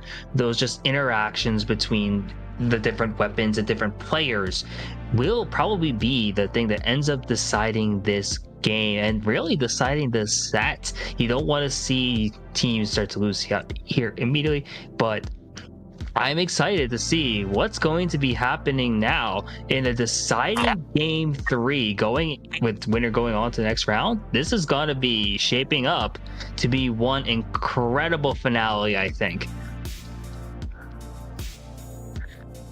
Yeah, I'm very hyped to see exactly what will be happening this last match. Yeah, and I think the fun thing is, looks like there's a lot of deliberation on the weapons. So I'm wondering, because like this is important, and you talked about how many different weapons really start to have so much value on this map mode combination. So yeah, these teams are taking like every second they can on that timer to really plan out what they are doing here, and just really set up for a game plan, knowing that like SOS. Yeah. Big event here, still great weekly, gotta have an opportunity to really showcase what they can do. They want to keep their tournament run alive, just trying to stay alive, just keep playing this game tonight. So here we are going into game 3. Let's see what we got tonight. We will see the brush return despite how strong the knot is as a counter, and we will see the gold Nautilus here come out as to continue countering the brush while now having a bomb to answer to the 52. Yeah, and I think that interaction is going to be interesting to watch develop as this match goes on. You see now Quick Spam starting to take control of the zone though, and they're 52. Jay's going to be up really hard, far up. As you see, actually, the Quick Space goes 3 down, and now Carlos and the rest of the pickup might be able to take back the zone here, at least put it into neutral, but that zone's eventually going to be going back to yellow, make that go into purple now. No, and now pickup finally takes control of it here, but I'm not sure how much control they're going to have until just now, where they do get a 2-down situation, are going to be able to position here for at least a little bit, and see if they're going to be able to paint enough over to take the lead. They do take lead, but let's see how long they'll be able to hold it. Yeah, and these strikes come out to try and help hold. Ooh. Jay trying to push in, but with 2 down, there's not much support they have, and they are forced to jump out quick, just trying their hardest to keep some stability in this comp.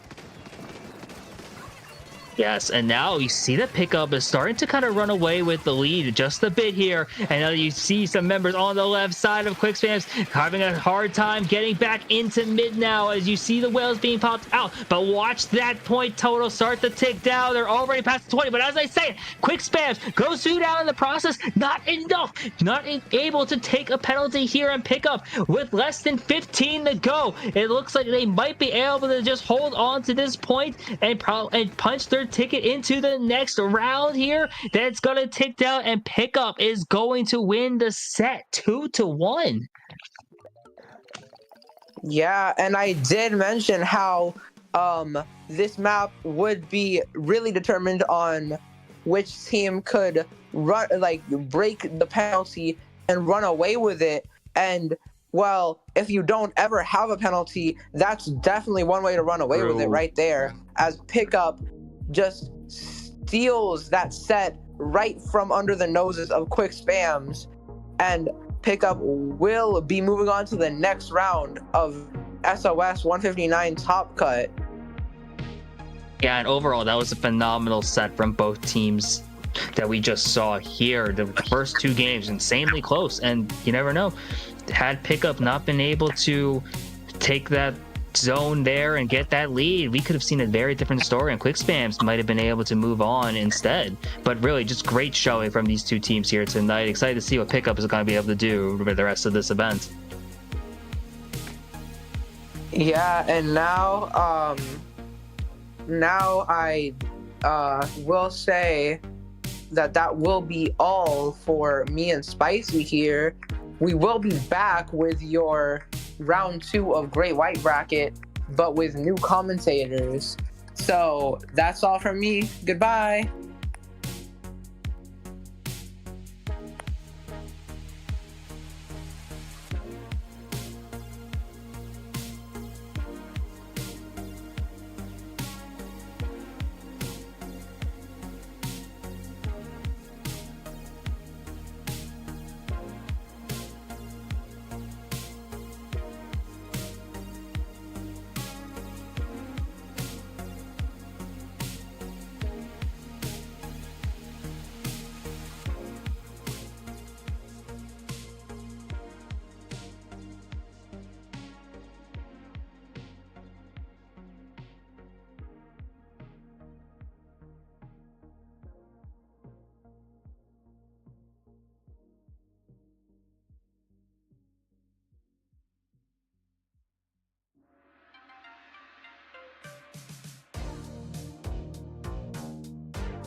Hello everybody and welcome back to the later half of Swimmer Sync 159. My name is Rocket, here joined today by Chino. How are you doing today, Chino?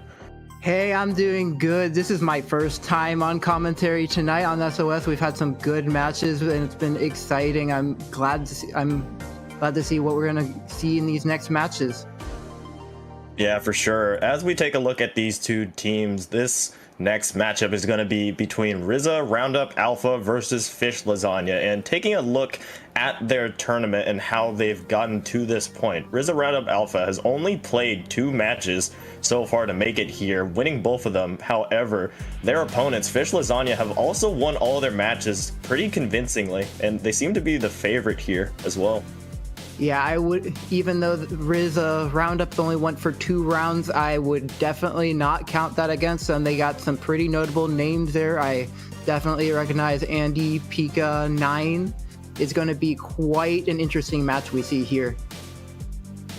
Yeah, for sure. And talking about this first match, it's going to be on Mako Mart Tower Control. Always a nice map mode to have, especially as myself being a Blaster player. Just love Tower Control and love what you can do on Mako Mart with those edges. Don't you agree, Chino? Oh yeah, no, Mako Mart Tower is one of my scary modes to fear, especially around that edge on the plat. It's a very good place either to get sniped or be sniped by peeking Blaster, peeking Snipe Rider. I love to call that the checkout, and getting through the checkout when going to Mako Mart is always a bit of a complicated thing. Yeah, for sure. And as you see on your screen right now, we have the next map's already set up if it will go to a game 3. Clan Blitz Crab Lake Capital, a lot of C's in that.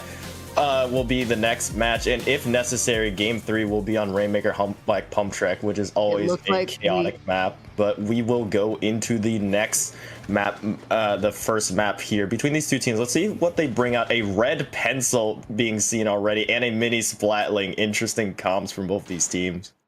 I do like the custom blaster on the wiper pick from Fish Lasagna here. And we got players right now taking mid, and looks like Fish has already gone to the tower and is taking quite a command of the field. Yeah, Fish Lasagna already managing to find a wipeout early on, which will probably net them this first checkpoint pop, which will be the case. The pencil going down again already. No range now on the side for Rissa. For Rissa Roundup as they scramble, trying to build up a defense here. 300 over there with the Stamper, causing damage, managing to find a couple picks. However, their team falls behind them, but still unwilling to give up any ground. 3001, sorry, on this mini Splatling continues to be an anchor for Fish Lasagna, just trying to grab jumps for them. However, with 3 members down, that might be the end of Fish Lasagna's initial push, but a great push nonetheless. And I saw that hammer go out right at the very end. Fish was hanging on to that push like glue here. But now Rissa has an opportunity to take back the field that looks very orange at the moment. And to see if they could return that same ordeal on the plat, try to get a good push around this checkpoint. Yeah, however, with the tower still heavily contested, Rissa Roundup actually manages to find a wipeout onto Fish Lasagna, which will now give them an opportunity to get their first checkpoint popped. And with 2 specials going out right now, the Killer Whale and the Triple Ink Strike, it will potentially lead to a lead change if Fish Lasagna can not get back onto this point. However, with 1 player down on Rissa Roundup, they are still pretty contested on this as the tower actually starts to reset back, as both these teams are still scrimming it out here for control and for any ground. I think right now Rizza's looking for any way back onto the upper court to try to get a good push on that tower, but looks like Fish Lasagna is responding in turn. The field looks pretty even, but it looks like it's shifting back to Rizza's favor. Yeah, and with the point differential so close, it is still up in the air as we're nearing the midpoint of this 9, trying to get a flank onto Fish Lasagna, however, quickly shut down. And off of the back of that, 3 members actually fall for Fish Lasagna, the pencil having their special up and as well, trying to just delay the inevitable, honestly, as Fish Lasagna manages to try to get in back. But as I say that, 2 members fall, 3 members fall, and it's just the T-Tech left with that Triple Ink Strike in hand. Probably gonna save it for this next push once they regroup. But so far, Rissa Roundup not quite being able to get in quite yet, but just knocking at the door of Fish Lasagna. We can see that Rissa only has 2 minutes left, just looking for about 10 more points on this tower. They can push it a little around this area. They can take it back, but they are searching for the fights to get it through, and looks like they are in that approach. Yeah, Pika just causing all the damage up there. However, does get taken out. But as I say this, Rissa Roundup manages to take the lead away from Fish Lasagna on this push. A scrum still going out. 3001 just trying to help their team out, managing to help with that pick onto the NZAP. Has Stamp ready and will pop it. Managing to find Pika, trying to find 2. Will find 2 off of that. Will find 3 off of that. Trying to hunt for the 4K here. Trying to throw the hammer as well. But the last player for Rissa Roundup managing to escape with their lives. A well-timed play right there just to eliminate that jumping player in as well. We see here on your screen right now Zach with the CRB camping the edge, having Kraken ready, trying to find an opportunity. Will pop it and trying to chase this player all the way back. However, not quite yet as they're juking, but no, Zach will end up finding that kill. And with a minute left, Fish Lasagna needs the much clearer push in. Yes, Fish is trying to make sure that none of the players can peek out too much into mid so they can start pushing the tower a bit. But it looks like Rissa keeps coming back and taking this right in the left stacks. Going to get a commanding presence right over in mid. They're trying right now. They got 30 seconds left to hold out to lock in game number 1 if they can keep it going. Yeah, and these triple ink strikes will be a part of that as they do manage to find a pick off of that. However, quickly traded with a 1-player advantage. Rissa Roundup now in a position to just keep onto this lead like you were saying here. And 10 seconds left as time runs down. The triple ink end the game. That I know that Bucket is just going to be waiting to stay alive, and there are the triple ink strikes just to deter any players of Fish Lasagna from hopping on the final crack and trying to delay the inevitable. However, it will not be enough. Rissa Roundup will take game 1. That was definitely a really good plays by Rissa Roundup there. I did love the small comeback midway through with Fish almost turning it around with that triple on the hammer, but unfortunately you're scrambling to take a presence over the field, giving Rizzo game 1. Yeah, for sure. This match, although going in the favor of Rissa Roundup, it is a close one, and it was a close one as both teams were neck and neck for most of that, as Fish Lasagna had a really good lead heading in. However, near the halfway point, that's when the tides turned for sure in the favor of Rissa Roundup. So I say we're in for a treat in this next map mode, Clan Blitz Crab Leg Capital. Any opinions on this map mode? So it's a little like our last map, where he who commands the left and right sides might be able to stop an entire push. However, instead of dealing with left and right stacks, they are commanding the bridge presence and trying to make sure no one can poke in. Clam Blitz, it's really hard to get your clam in if you got all the opponent's team members stacked up guarding it. You gotta coordinate your specials in to make a good push. Yeah, I 100% agree with you, and that CRB probably gonna play a similar role here with Zach using it. Hopefully it will actually be in the favor of Fish Lasagna, as although Zach was doing damage with it, Rissa Roundup had a wonderful response to the power of it, as typically he who doesn't have the blaster is at a disadvantage, as just the area control that it possesses and just the denial that it has usually works well in tandem with tower control. However, wondering to see if that will apply here as we move into game 2. This is match point for Fish Lasagna. They cannot afford to make any more mistakes, and we will see if any weapon changes are made here. I do see a couple of weapon changes. I see the Rapid with a 96 from Fish. Looks like currently players are out trying to take mid. We see one down from Rissa Roundup. Oh, it's even right now. But Crab Leg usually starts out a little slow until we can see command over a couple of the alleyways, and then it starts to pick up a bit.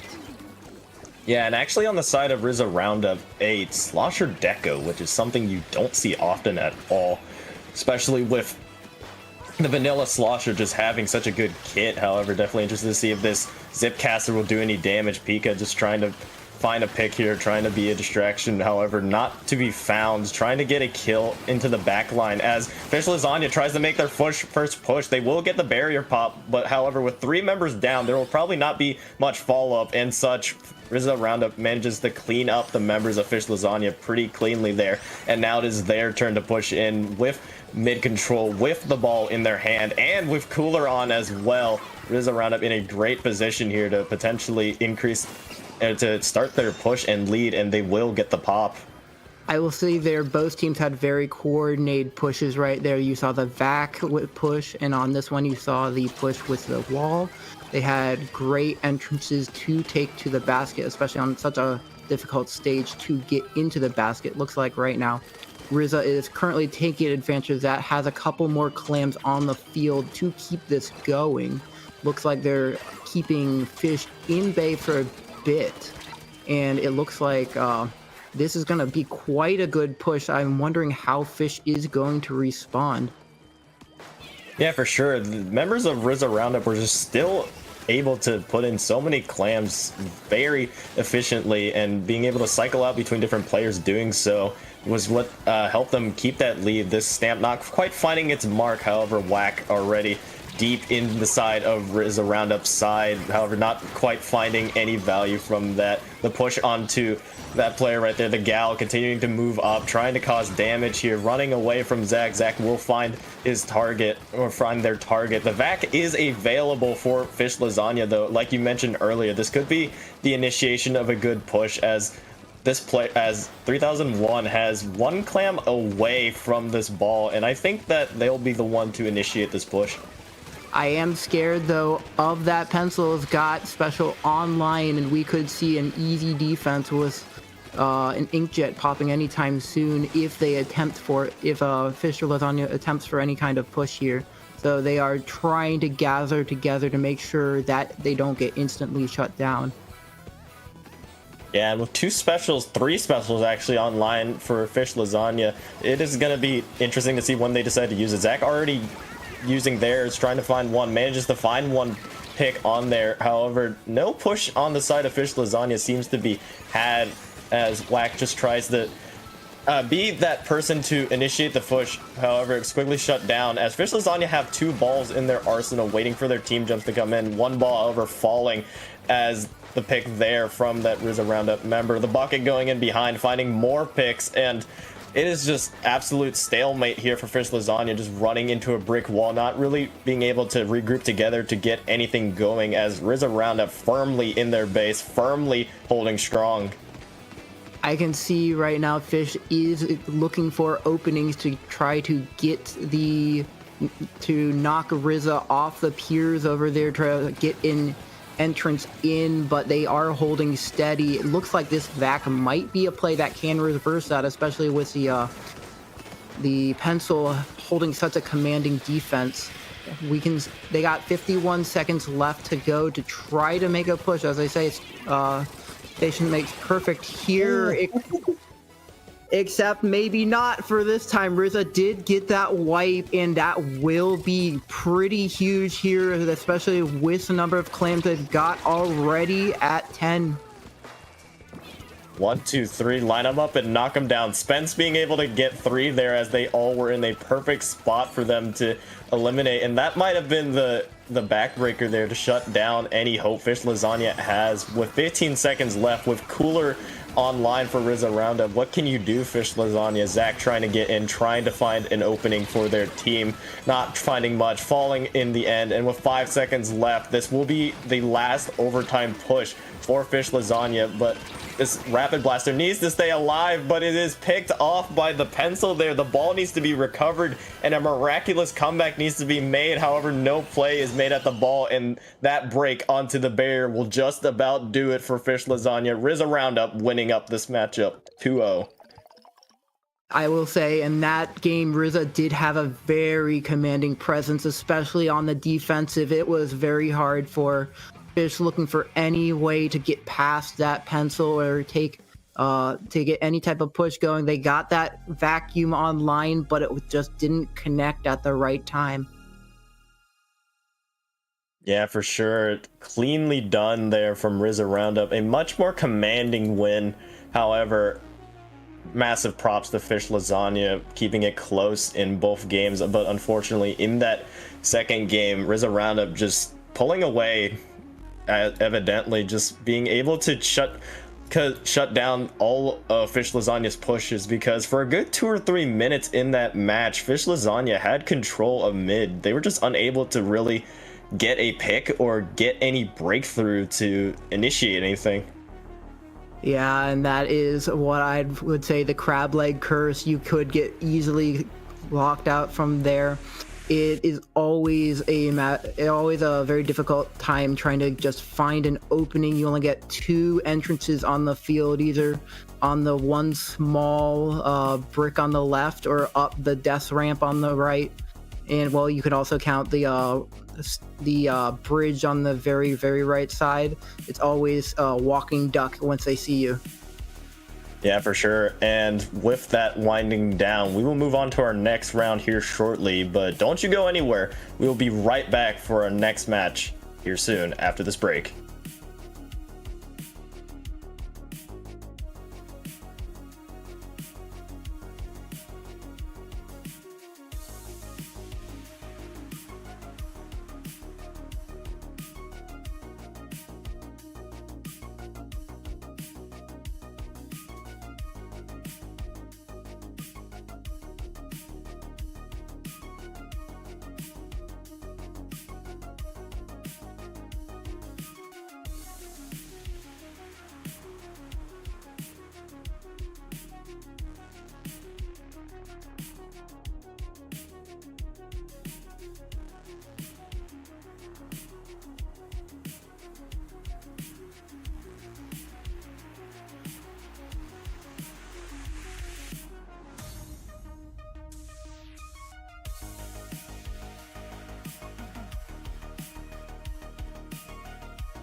Hello everybody, welcome back. We are in Top Cut round 3 now for this powerhouse matchup between Bad Piggies and Big Fat Sea Cows. Rocket's still on the mic, joined by Chino. Hi, we're back, and yes, once again, I see Big Fat Sea Crows has made it to stream. We have seen these players earlier.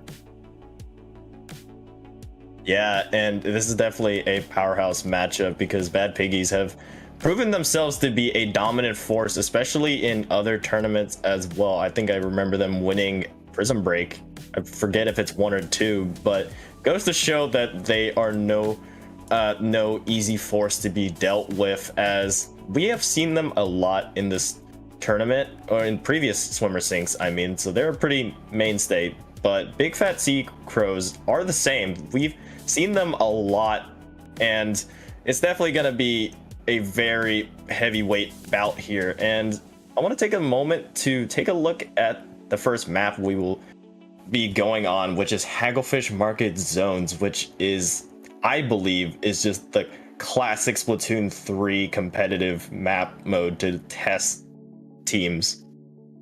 Yes, Hagglefish Market Zones is absolutely one of my favorites. I always joke it's like a very similar game to one of mine where you only got 3 ways to look: in the middle, the left, or the right. You got one alley, then you got left alley, right alley, or center, and you always got to keep managing all those directions at the same time. You commit to one, you can't get to the other, so you gotta keep your team in the right place carefully.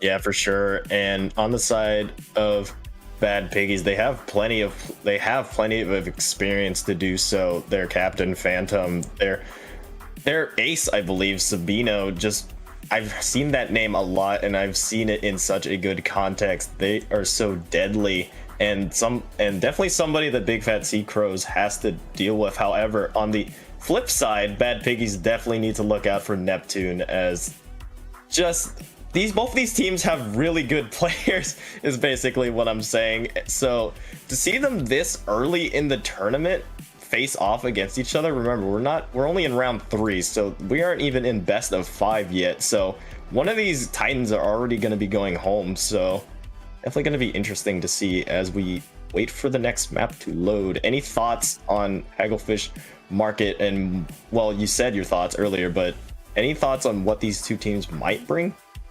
Yeah, so to get through the 5 nights at Hagglefish, what's how I call it, you do need to kit just a shotgun commanding presence over the zone to try to keep it going. Of course, I usually see Pencil as a favorite on the tent, but let's see what we're going to have here. Yeah, we see Sabino on the Sploosh, and on the other side, Neptune on that Splatana, so that is definitely something to keep your eye on. But for Big Fat Sea Crows, you see the double Splatana lineup with the Junior and the cooler weapon, the Pencil. Definitely interesting to see. On the other side, though, we do see an S Blast. Definitely not the first blaster choice for many people, but definitely interesting to see what it can produce on this right side, as we see Big Fat Sea Crows managing to get the first pop and the initial lead with 2 players down for Bad Piggies. However, they do manage to cause penalty points and flip the zone ever so briefly. Yeah, Bad Piggies was hanging in there for a good amount of time, but Big Fat Sea Crows left and right flanks, so those are always very difficult to manage, but it's always that you can sneak right behind your opponent once they're looking at the zone. Game almost a rock, paper, scissors they got going on here.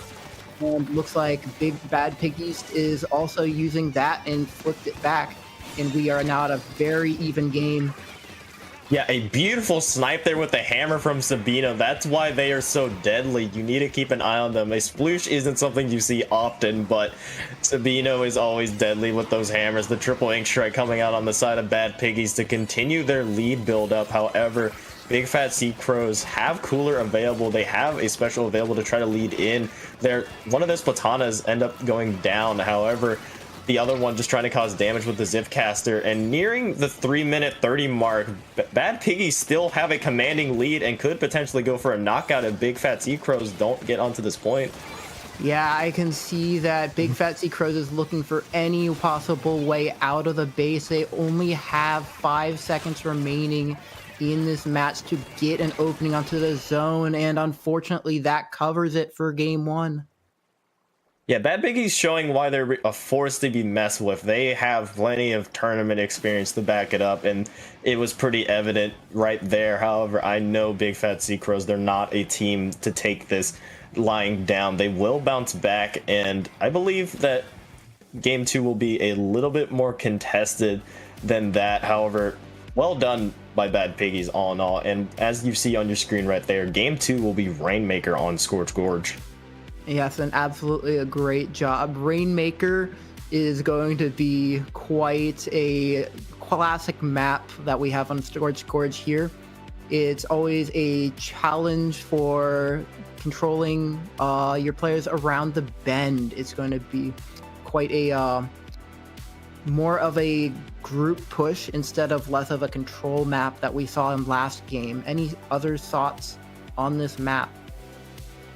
Yeah, specifically with Rainmaker, I feel like the first checkpoint is always a formality, as both teams usually can get this easy. However, getting past the first checkpoint, that's where the real battle is going to start, as after that first checkpoint, it is such a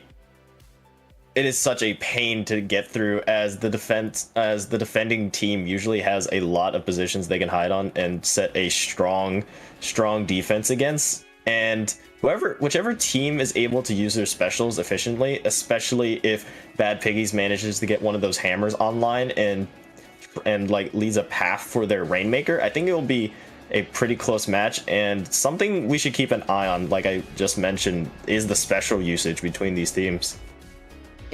My team loves the Rainmaker Scorch play on the bridge in the middle. As you were saying, the hammer that was seen last match is a very, very good punishment. If they get a push around the bend, can very well complement. I wonder if we'll see that type of play in this match from the Wiper.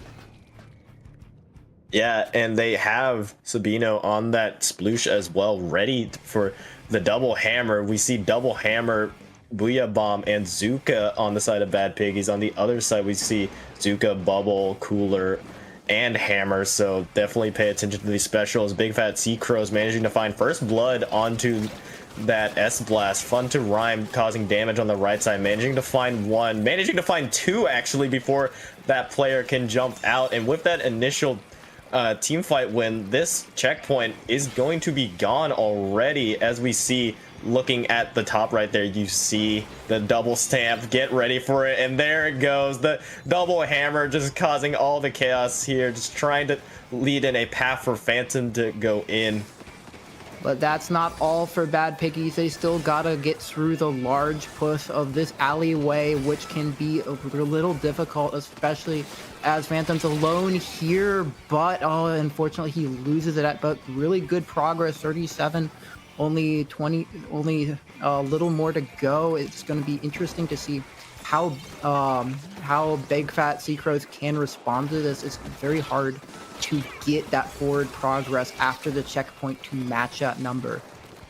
Yeah, for sure. A really great initial push, but definitely a mountain to climb for Big Fat Sea Crows, but it is definitely doable, especially with them having that junior and having that bubble available. However, with 25 seconds left onto the Rainmaker needs to make a move towards the checkpoint, and fast. However, Bad Piggies are having none of it. That S-Blast managing to shut down that player, and another actually on the side there, leading to a wipeout. This Booyah Bomb ready to be used just to create space for this Rainmaker. Sabino now with the Rainmaker, the Booyah Bomb activated. Now they're just waiting for an opportunity to get in, but the Rainmaker is picked off by the pencil right before they can make any noise. But the stamp, another stamp is available for them as Bad Piggies continues to move forward right near the goal, however quickly shut down.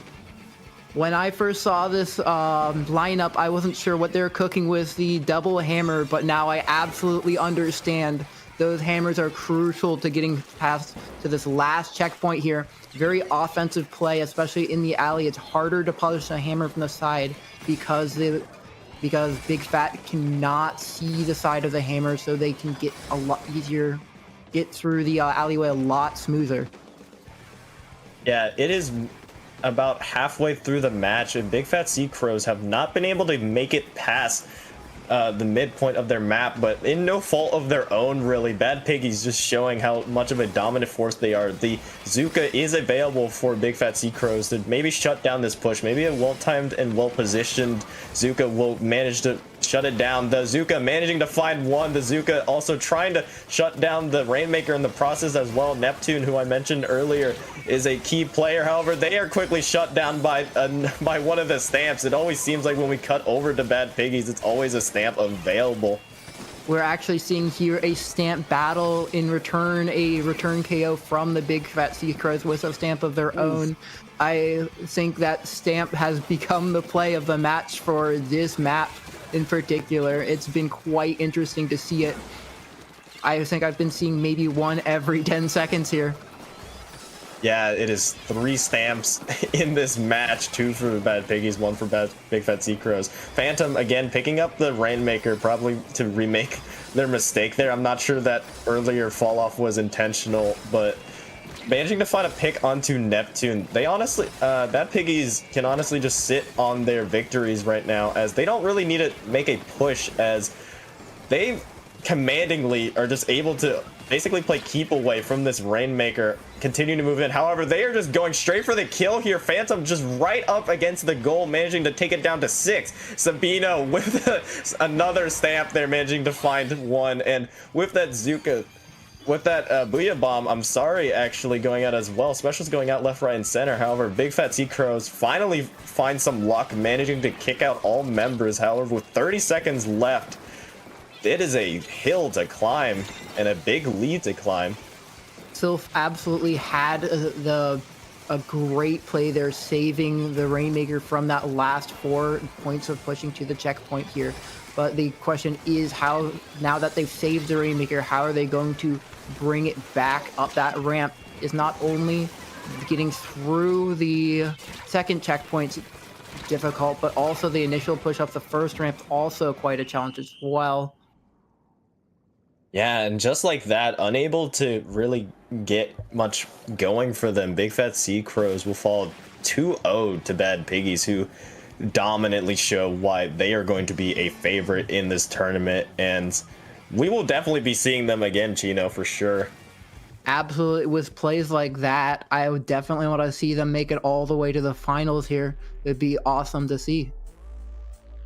Yeah, for sure. And as we take a look at the bracket a little bit to see what's going on next, Bad Piggies moving on to the semifinals will face the #1 seed in this tournament. That is a long name I'm looking at. Freaky Shinko Duck Motif. Hopefully I didn't butcher that horrifically, but yeah, that's going to be a match to look out for. But as we wait for the next rounds to start, I believe we will be going to a break. All right. That sounds good here.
Jump scare warning. Hey everybody, we are back with Swimmer Sync. We are going into semifinals now, which means we are in 5 game sets. Rocket's still on the mic with Chino by my side. How are you doing, Chino? Still holding up well? Yeah, it took a little while there, but we are so back here. And today we're going to see a match between the Fake Plus Twos and Pouley and Rissa Roundup Alpha in our semifinals. So we got some interesting players here. I know Rissa Roundup we saw on stream earlier. Do you have any commentary on Fake Plus Twos? They're a little more unknown to me. Yeah, just a little unknown to me as well, but taking a quick look at their tournament so far, only dropping 1 map so far in their previous round, so it's pretty dominant. As for Rissa Roundup Alpha, they have won all of their maps and all of their sets pretty dominantly. So if those are anything to go by, I would say Rissa Roundup would be the favorite. However, obviously Fake Plus Twos and Pouley have definitely put up a valiant tournament set here, not tournament set, entire tournament, and they've done pretty well to cement themselves here. Like I already said, we are in 5 game sets now, so it is first to 3. Absolutely, and semifinals already in Great White. It's a very long run, especially going into the wee hours here, which we are. So no matter how this shapes up, I'm sure both teams are feeling good about their run so far. Yeah, 100%. And I want to take a quick look and shift our focus to the set and the map modes that we have for us. As we see, our first map mode will be Tower Control Undertow Spillway. Our map 2 will be Rainmaker Museum de Alfonsino. Map 3 will be Clam Blitz Umami Ruins, and if necessary, map 4 Splat Zone Robo Ramen, and map 5 Tower Control Inkblot Art Academy. Any map mode that sticks out to you, Chino? I'm gonna say Undertow Tower. It's not everyone's favorite, but it is a particular one to me. Undertow is a very closer combat stage just because of the large amount of walls blocking their way. Have a lot of different play styles that players have to adapt to in order to try to get closer to the checkpoints on this map, where they might not be able to be the same types of things they'd use with longer range but closer combat. Yeah, for sure. And looking at the other maps here, I think one that will definitely be interesting as well is Splat Zone's Robo Ramen, if it is necessary. I just love this map because of the difference in weapons that people bring out to this map mode. It seems to draw the most variety of strategies and weapons. Normally I see some Reef Slider weapons you don't normally see, such as I've seen some Dapple usage, I've seen some Dredge usage, but also some other strategies as well, such as Tenebrella, which I always love to see the difference in weapons because Tenebrella is always deadly on closer range Splat Zone maps. For sure, you say the Dapple is one of my favorite things to see on Splat Zone's Robo Ramen. Taking it back that fast with that Reef Slider always is quite a turnaround. Another map that I do see sticks out is Clam Blitz Umami. It can go any way. It can, especially if they do get a good push, getting the you can get easily locked out from that stage, from the snipe point and beyond. You can get choked, so it will be interesting to see how players play around that in order to keep a consistent run. Yeah, and as we wait for these two teams to load in, just a quick look at the other semifinals matchup. Freaky Shikonoko Duck Motif is actually up 2-0 in the series against Bad Piggies, which I think is a little bit of a surprise, but definitely something you should keep your eye on for sure, as that team, Freaky Shikonoko, I'm just gonna call them Freaky Shikonoko to just prevent myself from legitimately just eating my tongue just trying to pronounce that name. Potentially the winner of this set will face off potentially against them, so definitely keep your eyes out for that, as since we are in semifinals, the winner of this obviously will move on to grand finals, but the losers of these semifinals still have a chance to at least get third place. For sure, and we saw Bad Piggies with such a commanding game earlier in, I believe, the quarterfinals. Sorry about that. But it's going to be interesting to see how Freaky Shikonoko Duck Motif / RW3 does take advantage of their lead here, if they can claim that win and head into the next round. Yeah, for sure. Definitely place your bets here. It seems like, taking a quick look over at Twitch chat, the bets are pretty close, so it is up in the air for both these teams to see who will win this. I don't know about you, Chino, but I'm just looking for a 5-game set. I'm just looking for action, back and forward, and just all in all quality gameplay. Oh yeah, and I definitely think we are going to see quite a bit of that between these two teams with Fake Plus 2s and the Rissa Roundup. We saw strong games earlier, and possibly we will see it go all the way. And if we get into the match here, when you see any interesting weapon picks as we get into tower control.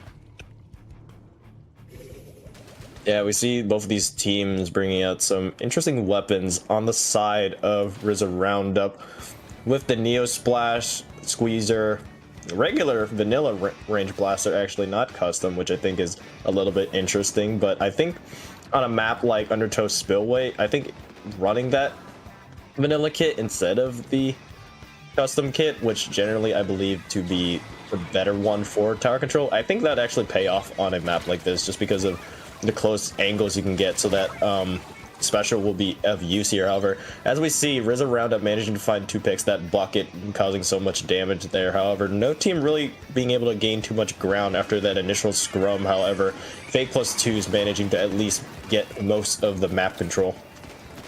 For sure, it is quite a bit of an even stalemate until each team can push them out of each other's snipes and clear the field, because you are open in that middle bind until you get around that first checkpoint.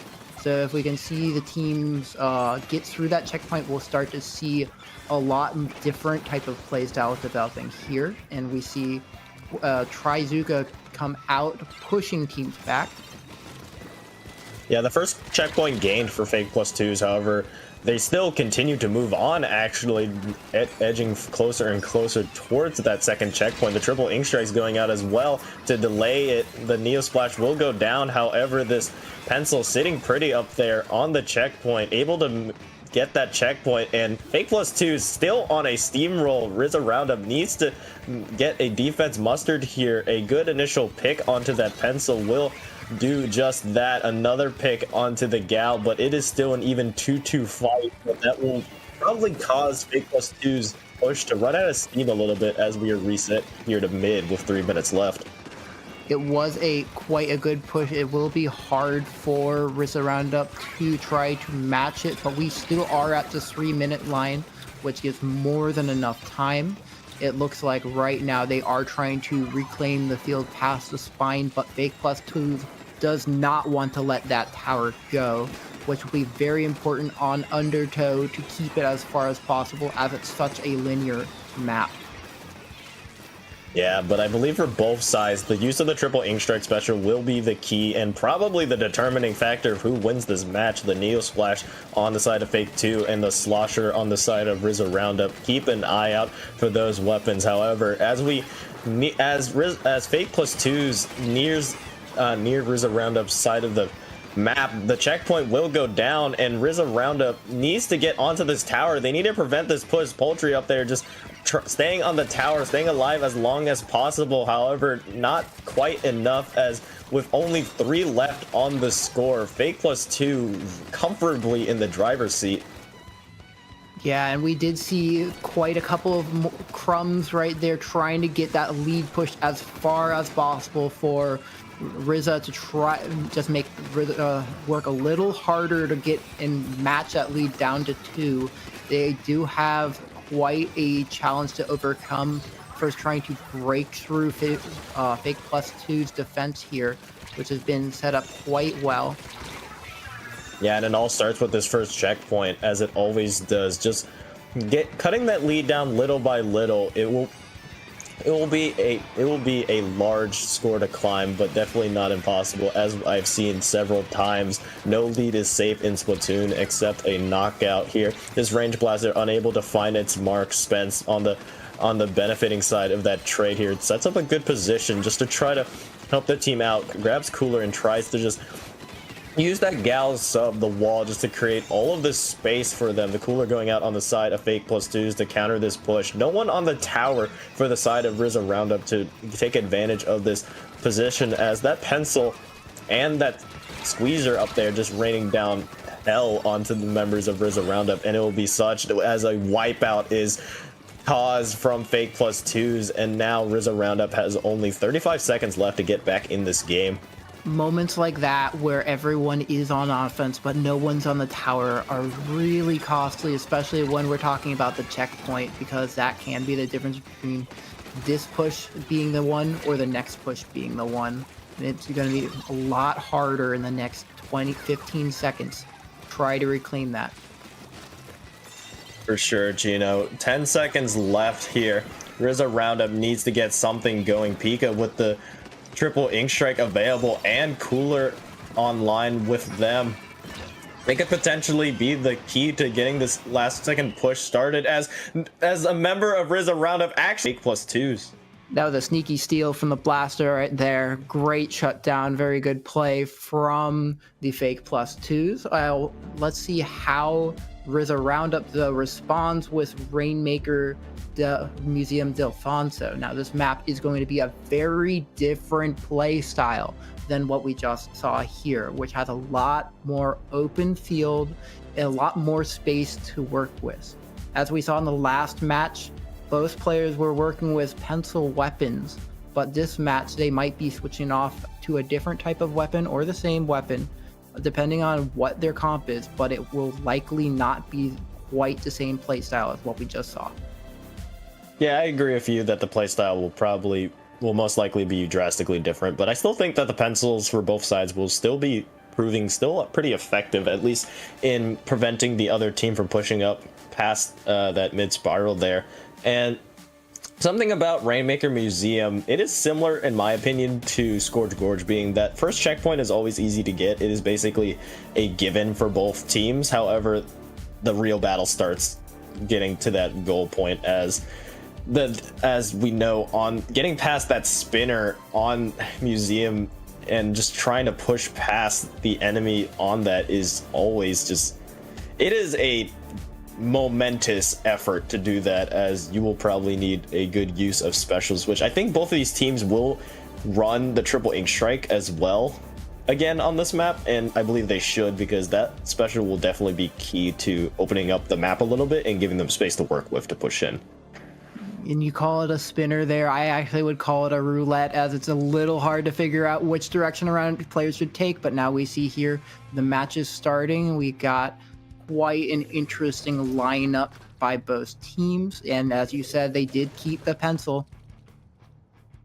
Yeah, but on the other side, electing to go with the Deco Slosher Pika, I believe that is the only time I've seen it consistently played by a player. Pika definitely doing something that is quite out of the ordinary, but we'll see if it pays off, as so far Spence getting themselves in a great position on the right of your screen right there, just lodging themselves and being the one to lead Rissa Roundup's push in. And that first map loss doesn't seem to have affected them at all, as they hit the ground running and are now threatening to continue to push into fake plus two's side of the map. However, with 2 players down, that might be the end of Rissa Roundup's luck there.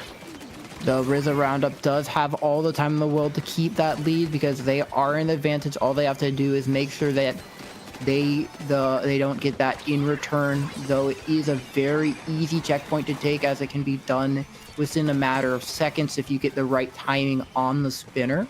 So what we're going to see is a lot more defensive play going forwards, possibly in order to try to get this Rainmaker in a position that the other team can't respond. And we do see a wipeout there. Yeah, and despite the wipeout from Rissa Roundup, the last effort by that player, I couldn't quite catch who it was on fake plus twos, their last effort to kill the Rainmaker player stalled out the push a little bit and gave them an opportunity to defend, which we're seeing right now. If they weren't able to kill the Rainmaker right there, that could have potentially lead to a disaster situation and a knockout in favor for Rissa Roundup. However, they negate any possibility of that, just leaving it down to only 48 points, which is definitely a more preferable outcome. However, Hirashi with this Rainmaker left to their own devices, almost isolated, but they will eventually fall to the specials of Rissa Roundup. That's an interesting place to keep the Rainmaker because it's a little hard for Fake Twos to try to get it back. And as we can see, Rissa is trying to take as much of the field in blue as possible. So it's going to be interesting to see how they go in with this. We see a very, very aggressive dip cast into the base, but they continue to get this push and keep it on the offensive. Yeah, that really well-used Zuka from the squeezer on the side of Fake +2 to almost kill 9, the Rainmaker carrier, however, not quite reaching its mark as 9 continues to push in and tries to just go at the score a little bit, however, not finding much value out of that. We see this player, the Neo Splash, finding a pick onto the Gal there as they initiate their team's push. With the triple ink strike, like I mentioned earlier, that special is going to be key to initiating a team's push, and it will probably lead to the first checkpoint pop for Fake +2, and it will be the checkpoint pop, as now both these teams are pretty close in score. However, no further push will be had from Fake +2 as Rissa Roundup with a really great defense and response. And yeah, now this is going to be a matter of just getting the Rainmaker in just a few more points for Fake +2. If they can just do that one more time with a minute 30 on the clock, they can turn this around. Ooh. Oh, and we do see a DC here, but it does appear like that teams are still going. Yeah, quite unfortunate this late into the game, as these teams will just have to play it out with a man advantage. Fake +2 now definitely have a bigger hill to climb, and they almost take the lead just by 1 score, and unfortunately that pencil will fall to the Rainmaker explosion, leading to a wipeout. Just an unfortunate situation all around. Now though, Pika definitely not taking any mercy, not giving them any mercy, as they are just going straight in, straight for the to continue their lead even more and knocking it down to the 29-point mark. With 45 seconds left, that pencil up there fighting Spencer, the pencil will win that interaction. But if you're Fake +2 right now, you're just gonna have to get in one last Hail Mary push to get this and maybe even steal this, but that is looking very unlikely. And you can see from Rissa right now, they are going more on the defensive play, not willing to go that far in for the Rainmaker, just trying to keep it where it is right now at 20 seconds remaining. They just need a little more time, and they can lock in this match. Yeah, with 10 seconds left, all Rissa Roundup has to do is grab the Rainmaker and run away with it, or just keep Fake +2 from even popping it, which will be the case, which means Rissa Roundup will even things up 1-1 in this set. A little unfortunate that it was unfair at the end, but despite that, it was still pretty close up to the end. Like I mentioned, at one point, it was a 1-point difference between both of these teams. I will say there was a good amount. It was interesting to see a bit of the rubber banding between the two teams, but overall, Rissa trying to make sure that +2 does not get the Rainmaker after the initial push, and it was a very good play from there. But moving gears back to Umami, Clam Blitz, which is quite, again, a very, very different stage than the last one. What type of plays do you expect on this map? Honestly, I expect something similar, despite, yeah, for sure, they're definitely going to have to play it differently, as obviously different map, different mode, different positions, all that. But I think the fundamentals are still there of what you need. You need that special to open up your opponent, to disorient them, to disperse them, and I think the triple ink strike on that Neo Splash will do just that. Again, with the pencils as well, that perch will be a key position for both of those pencil players, and whichever team can get their pencil in mid in a comfortable spot will just probably own this entire thing, because Clam Blitz, if you have control of mid, obviously you have more control of the clams, you have the clam economy to push in. I think that will be the key to this, and what we will see both of these teams aiming for. For sure, a lot of the stage is a lot of momentum, and that's what Pencil does best, is give your team the momentum to make that push. So we're gonna see how these teams can try to get a but steady wave into the basket.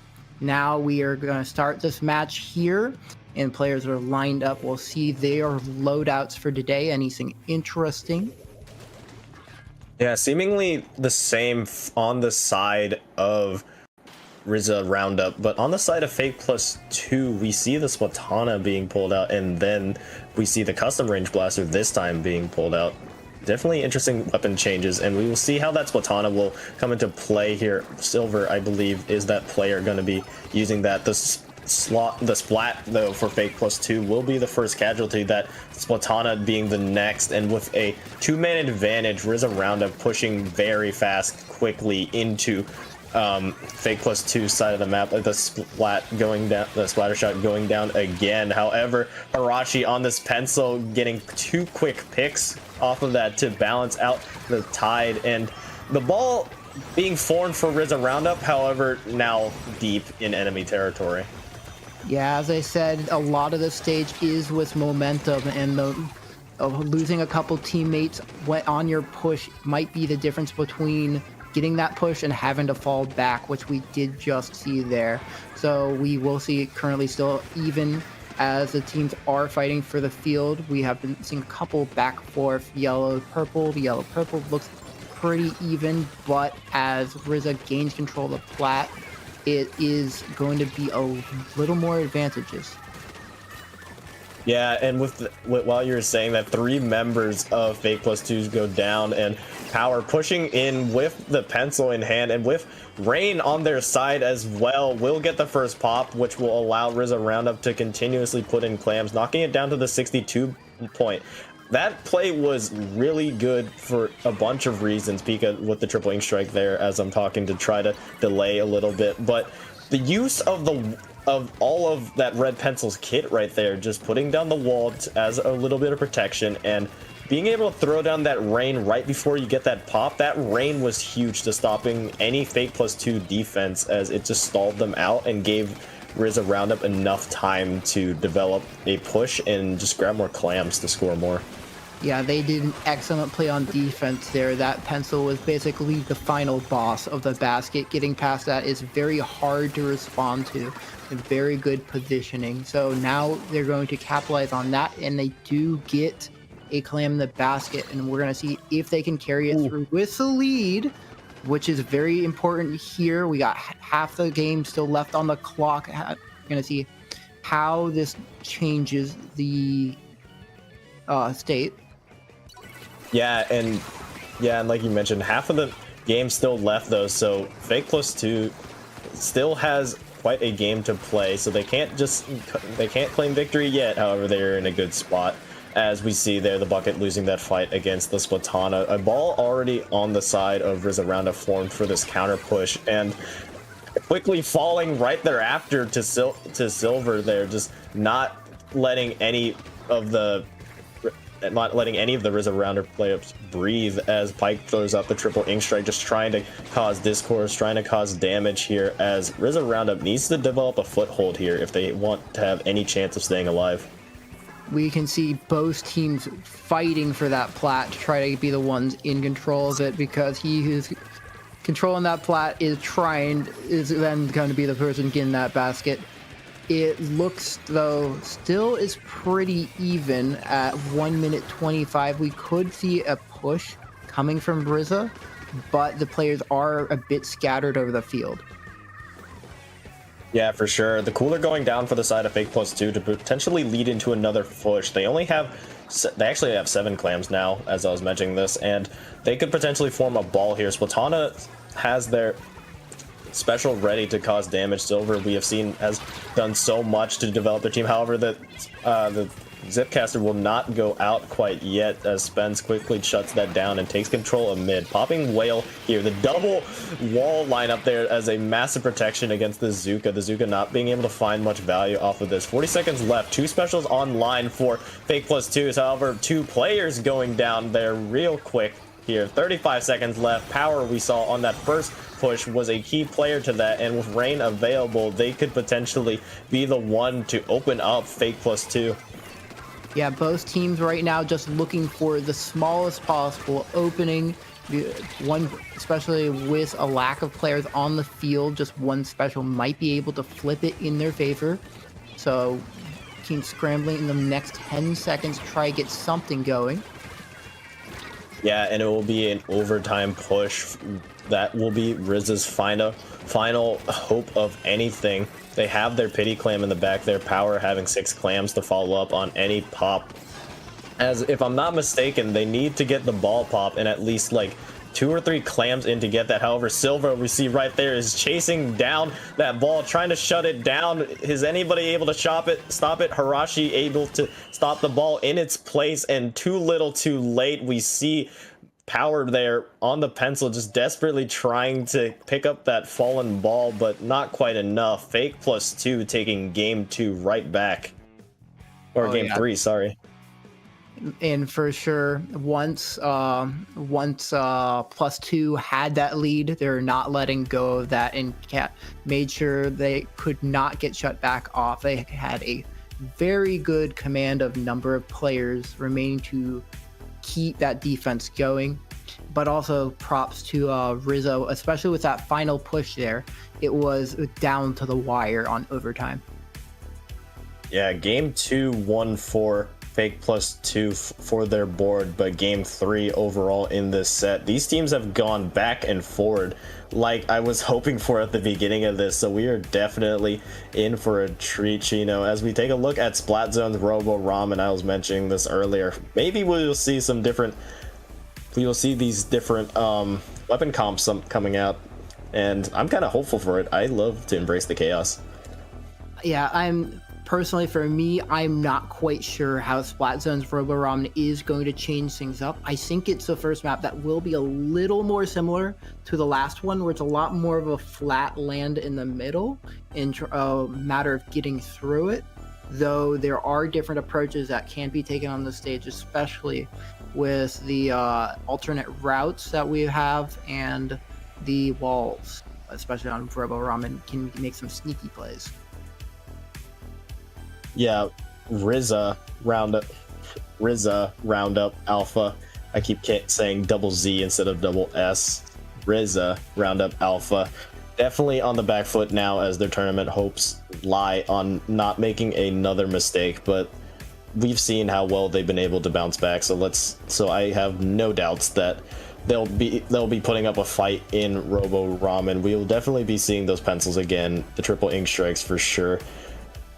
I just want to note, if we see that Deco Slosher again, I wonder if it will provide any value with the Zipcaster, as basically the other team has been able to shut down that Zipcaster pretty effectively, but the use of it is just really interesting to me, because I'm just so fascinated by how little the weapon is used, and to see it used consistently, Pika using it, is just amazing to see. And hopefully there'll be different weapons as we load into this next game. Unfortunately, Vanilla Slosher, boo, but no, I'm kidding. But yeah, Vanilla Slosher for Pika here. Pretty standard lineups for both of these teams. We'll definitely see how these specials will come into play though, because I think that will be the key to this.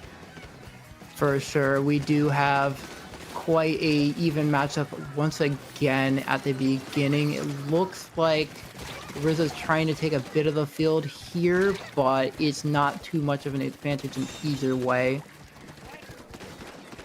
Yeah, for sure. Both these teams just going at it. The Rissa Roundup managing to find the first zone pop with rain over it, just to paint over it a little bit. However, they do lose 2 members in the process, and that Zuka is online for the squeezer to try to shut any players down. There goes the zap from that Zuka shot. Another player falling as well. However, no penalty points quite yet for Rissa Roundup. However, this will soon change, and there it is.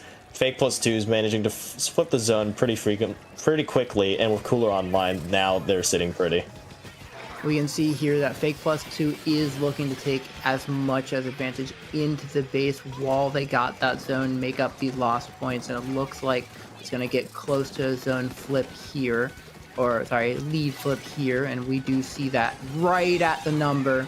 A very, very big play here, but we are still very early into Robo Ramen zones, as this is bound to keep flipping as so this match goes. Yeah, it's Spence. They're managing to go around, but however, Rissa Roundup getting wiped out by Fake +2 pretty quickly there. And now Fake +2 are able to cut down their penalty points with 2 specials online, and they are very important specials that are online. That's Zuka and the triple Ink Strike to keep Rissa Roundup out of their sights, and that will be used. The Zuka, though, being shut down pretty quickly by Pika there. Pika managing to leave with their life, managing to try to take a fight with that range blaster, and they'll actually win that fight there at the bottom over there. And off of that 2K from Pike, they will now take control of zone very so briefly, because Arashi on this pencil, we've seen how deadly they have been just painting that zone. If I'm Rissa Roundup right now, I want to push the Fake +2 out of that tower. They are keeping a commanding defense from there, continuously being able to take back the zone, especially with the pencil output. I can see they're searching for places around the field. And ooh, that was a very good Zuka.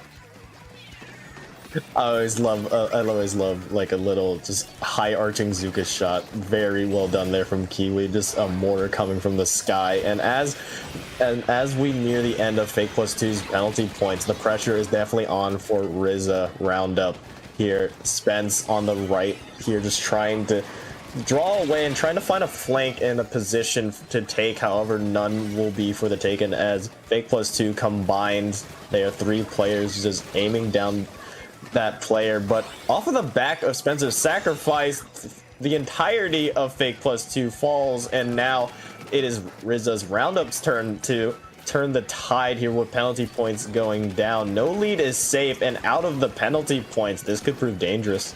You could see there that rain was really important, getting that zone back up with both the extra damage and the healing that was introduced late in the newest updates. It was very helpful in getting that zone flip, and we are getting very close. Both teams hoping to go and change the zone, and Fake +2 does take it back.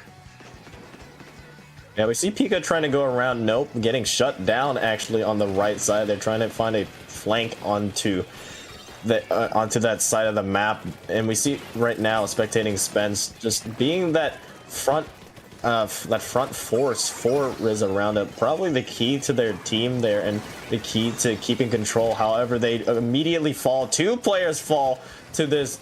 I believe it is the splash that takes 2 players down, and continuing to just continue their rampage, forcing a jump out as well. 30 seconds left. Fake +2, basically 25 seconds away from winning this set here if they can keep hold of this. Pouley getting another good pick, trying to arch around, but not quite. But 15 points left. So we do see here a lot of players trying to scramble all over the field to try to clear out the alleyways, make sure there isn't any type of sudden surprise flips on the zone here. Rissa needs to hold the zone, but we do see the tri-strikes to lock in a 3-1 game. What well played there from Fake +2. Just in the middle there, in the middle of the game, I believe around the 2.5 to 3 minute mark. That's where they really built their lead off of a really strong hold, and they were able to just keep the snowball rolling, as momentum is the key here to Splatoon. And off of the back of that, we will most likely move into our grand finals right now. And who else to take on Fake +2 than Freaky Shikonoko Duck Motif, as they beat out Bad Piggies, who have been a dominant force throughout this. However, they will fall and face Rissa Roundup in the 3rd place match. Good luck to both teams, and both Fake +2s and Rissa did great during these games. I have to say, those were very close games of how it could put it, all of them going right into the overtime. I'd love to see it during these tournaments. Yeah, for sure. And as we wait for the next map and next set to be played, which will be our grand finals. We will take a short break real quick just to let everything set up, so don't go anywhere. We will be right back for grand finals of Sink or Swim 159.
Get your popcorn, get your snacks, and get ready for grand finals of Swim or Sink 159. Here we have two teams who have battled through the entirety of this tournament. They are now here to get ultimate glory in this tournament. Rocket here, joined by Chino. And Chino, what are your expectations for this match? What are we thinking we're seeing here? So I wasn't quite watching Freaky Shikonoko Duck Motif RW3 that much as they weren't on stream, but they have a almost near perfect record of this tournament. They might be the sleeper hit in my book, but we've also seen Fake +2s and Pulley. Last match, they were doing quite well as well, and I'm not sure if I put bets today, I'd only be at a 50-50 gamble. Yeah, for sure. Taking a quick look at Twitch's odds right now, it seems like the majority believe Freaky Shikonoko will take home the victory, and I don't really blame them, honestly, because they only dropped one map in this entire tournament so far, and it was to Bad Piggies, which makes a lot of sense because Bad Piggies are a really elite team in this. However, the surprising part is them winning pretty handily against them. But we have seen we have seen basically the entire journey of Fake plus twos as well in this. But as we move into Mahi Mahi zones first, we'll see what both these teams pull out on this map mode. We see a Rapid Blaster, which I love to see in a map mode like this, because that range in at least the beginning portion of Mahi Mahi is deadly with limited space to work with. Oh yeah, no, Mahi Mahi is definitely one of the fun favorite modes of Splatoon 3, always being a very cramped space and trying to get around that is always a challenge for each team. Seeing there are many ways that some deal with it. As we see here, there you can go with the blaster, we got a pencil with it. It's both teams trying to find ways to poke out around the map. Yeah, and as we see, Freaky Shikonoko managing to get the first checkpoint, the first zone cap, actually, and being able to actually lower Mahi Mahi's map into the second half of this, where there will be more space to work with. However, Fake plus 2 needs to develop a push here. This Rapid Blaster, ever so deadly at the bottom there. However, Pouley managing to find a pick onto that player right there and flipping the zone for their team. But however, with 2 players down, with 3 players down actually, they will be left to their own devices, and a really quick response from Freaky Shikonoko. Yeah, and if we could see here, the first half of Mahi zones is always lightning fast, but after you get to 50, it is quite a different game here as the map gets larger. The players have much more of a bit of a rubber banding effect, so we will see both of them here. Freaky Shikonoko looking for a way to shut down Fake plus 2s, but Fake plus 2s poking out and then reclaim the field as their own. Yeah, and as we see, Fake plus 2 finally being able to gain a foothold in this, as they don't have any penalty points and are just checked as they're just going, they're taking down their own score, nearing the 66 point mark, continuing to take it down as well. However, I see that Slosher has triple ink strike for Freaky Shikonoko, will potentially go into play, and it will come out right now, just trying to flip the zone. Not too much paint, however, it will actually help paint the zone here. Harashi, left to their own devices, will have to jump and flee away. Fake plus 2 now have to regroup here if they want to stop Freaky Shikonoko from getting their penalty points out. That beautiful double kill there to potentially start that.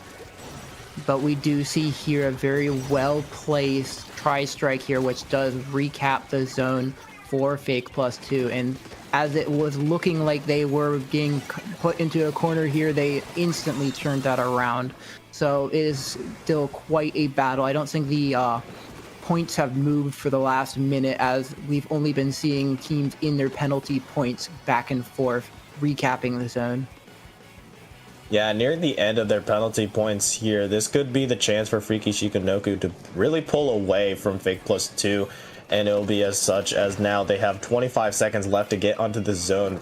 Freaka Era on this blaster, on this regular blaster, has bubble up and will take down that desperate player from Fake plus 2 just to try to push it. This Kraken here just trying to find a pick. We'll find a pick onto that jump there, and off of the back of it, we'll actually find another pick. However, the zone needs to be painted really fast. A triple quickly from Pouley right there, potentially a quad on the side as well. However, the VAC to deny that ever so slightly, and it will be denied. But a beautiful play there from Pouley keeps Fake plus 2 into this game, but they still have to be aware, as Freaky Shikonoko doesn't have that much penalty points, in all honesty, nor points left to go.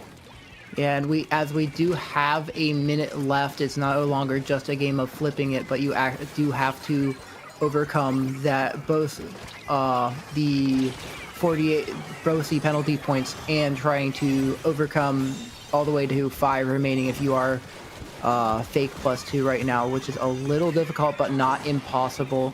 But with these tri-strikes recapping the zone, it is very difficult to fully retake the field, especially if it keeps resetting.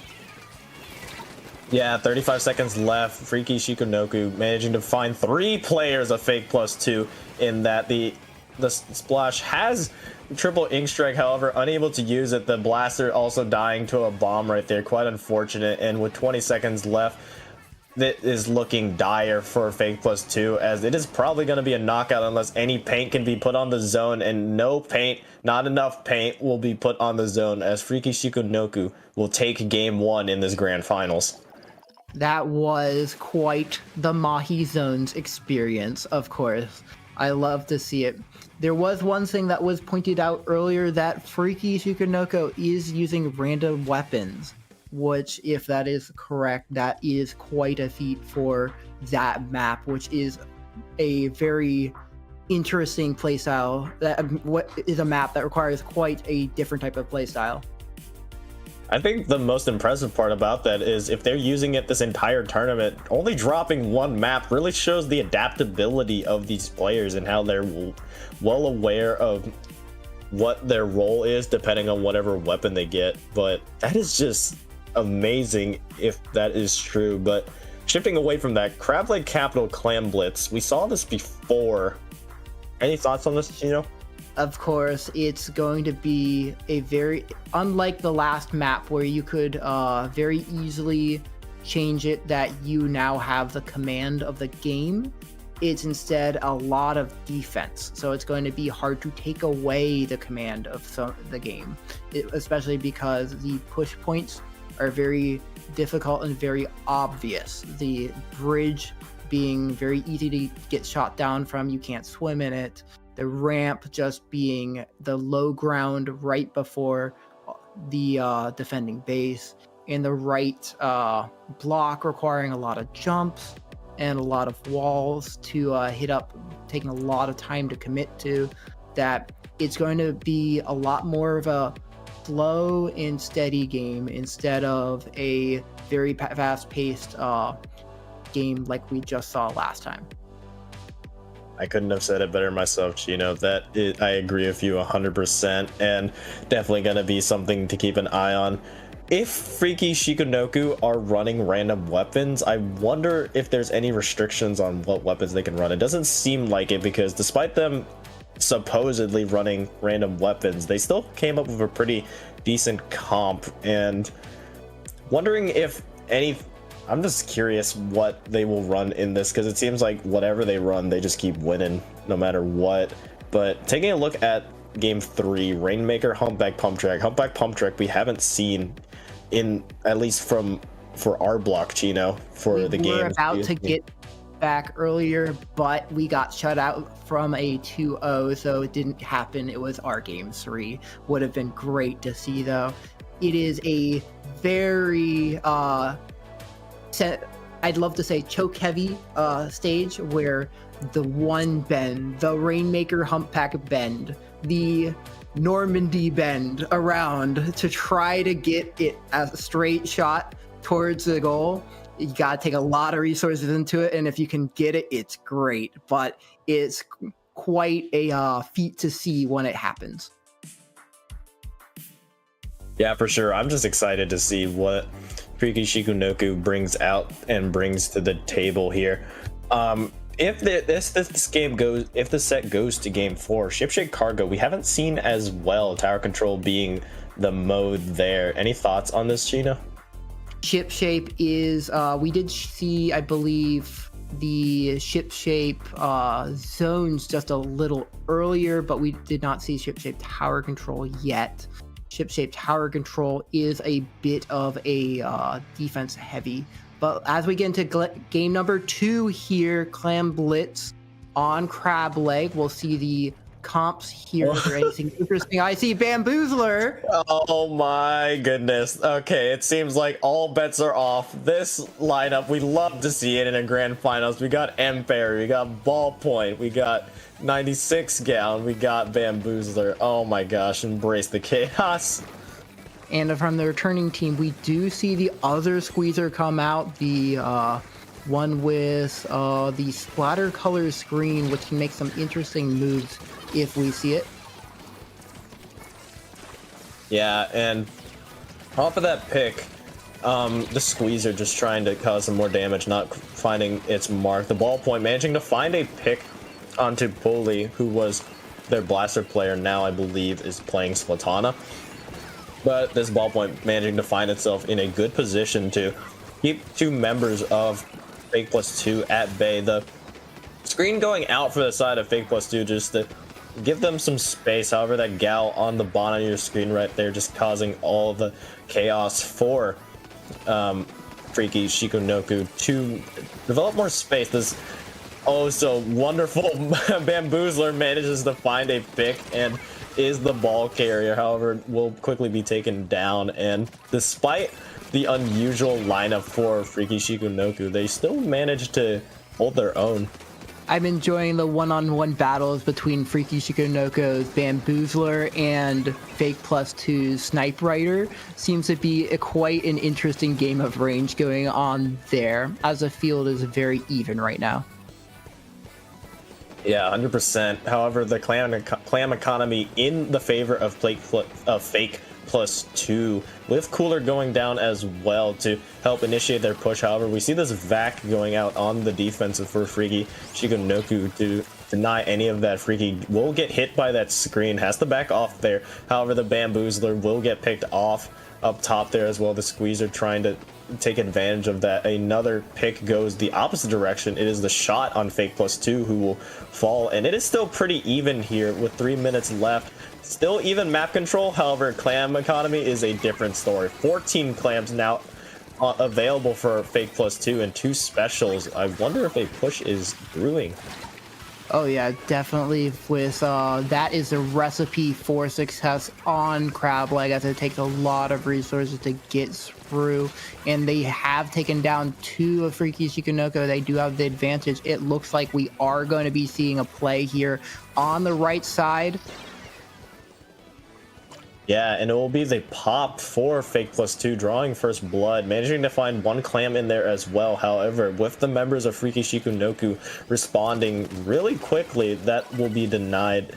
Any more follow-up, Harashi will get the kill onto the Bamboozler and will build Cooler as well. I believe Harashi has been a key for Fake Plus 2 in this entire tournament, as backline players don't really get the highlights plays, but they are always important because they will either win you or lose you the game. And for Fake Plus 2, they can rest knowing well that they have a wonderful player back there holding their ground.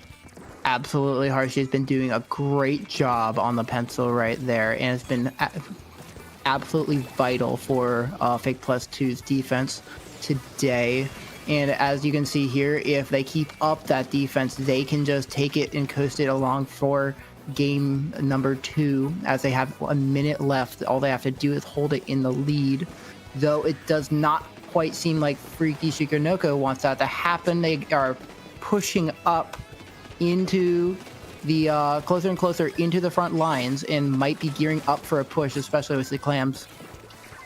Yeah, if you want any push to stop, though, you have to take down that pencil on the side of Fake Plus 2. However, when the pencil goes down, just like I was talking about right there, a push finally appears as a pop on the bubble pop on the goal will be had. However, that 1 clam not being able to find his mark will end up being the score being tied almost, though, because Fake Plus 2 was the one to draw first blood. So Freaky Shikonoko just has to get 1 more power glam and 1 more pop to change the lead. So it is still pretty even. However, Fake Plus 2 wants to put the nail in the coffin here with this final push. They have Cooler off of their back. They have Pouley on the Zipcaster trying to cause damage. Not quite. The Zuka available as well. 15 seconds left. The push is coming, and there it is. The pop onto the goal. 10 seconds left. If Fake Plus 2 can hold this open, they can deny any overtime. However, as you see right there, Freaky Shikonoko are denying any of that from happening, and now we are in overtime. Oh yeah, and I was surprised at that last second push right there. I was expecting, since it's such a defense heavy stage, it would be more advantageous to stay put, but it looks like they could get all the way for it. And as we see here, Freaky Shikonoko looking for an entrance, but unfortunately getting shut down right on the ramp of shame right there. It was a very good attempt, though. It was quite a close game, almost by 1 for most of the game. Love to see it. I think that game could have been won by Freaky Shikonoku at the end there, because I saw that ball point was right up against the goal, but was near the goal and just barely missed the goal, which caused their death. And unfortunately, it didn't.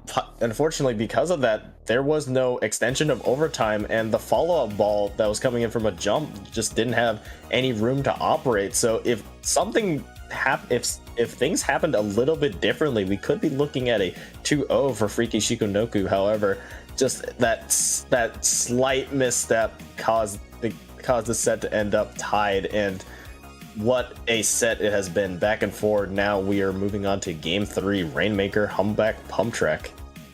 All right, and I'd love to see if Freaky Shikonoko is running random weapons, what kind of random weapons work on Humpback Pump Track for this one, because it will be a little odd trying to deal with, as we were talking about, quite the role that the pencil has been playing in +2's defense here today, and breaking through that defense will be the key for Shikonoko to look for on this map. Two weapons that I haven't seen yet and are definitely in the realm of possibilities for Freaky Shikonoku that I think would work well on this are Carbon Roller and E-Leader. E-Leader a little less so, but I just want to see some Carbon Roller action here, because I believe Humpback Pump Track is the spot for that, because the way Humpback Pump Track is set up, it is just an all-out, it is a bowl of just chaos, I believe, as it is just a gladiatorial arena, in my opinion, in mid, especially for Rainmaker. Hey, and if we are playing random weapons, if I can make a request to see some dowsers on stream, I'd love to see it.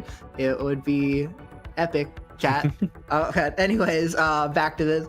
I do want to see how they can get the Rainmaker around the right bend, but I do love to see the left bend getting taken as well.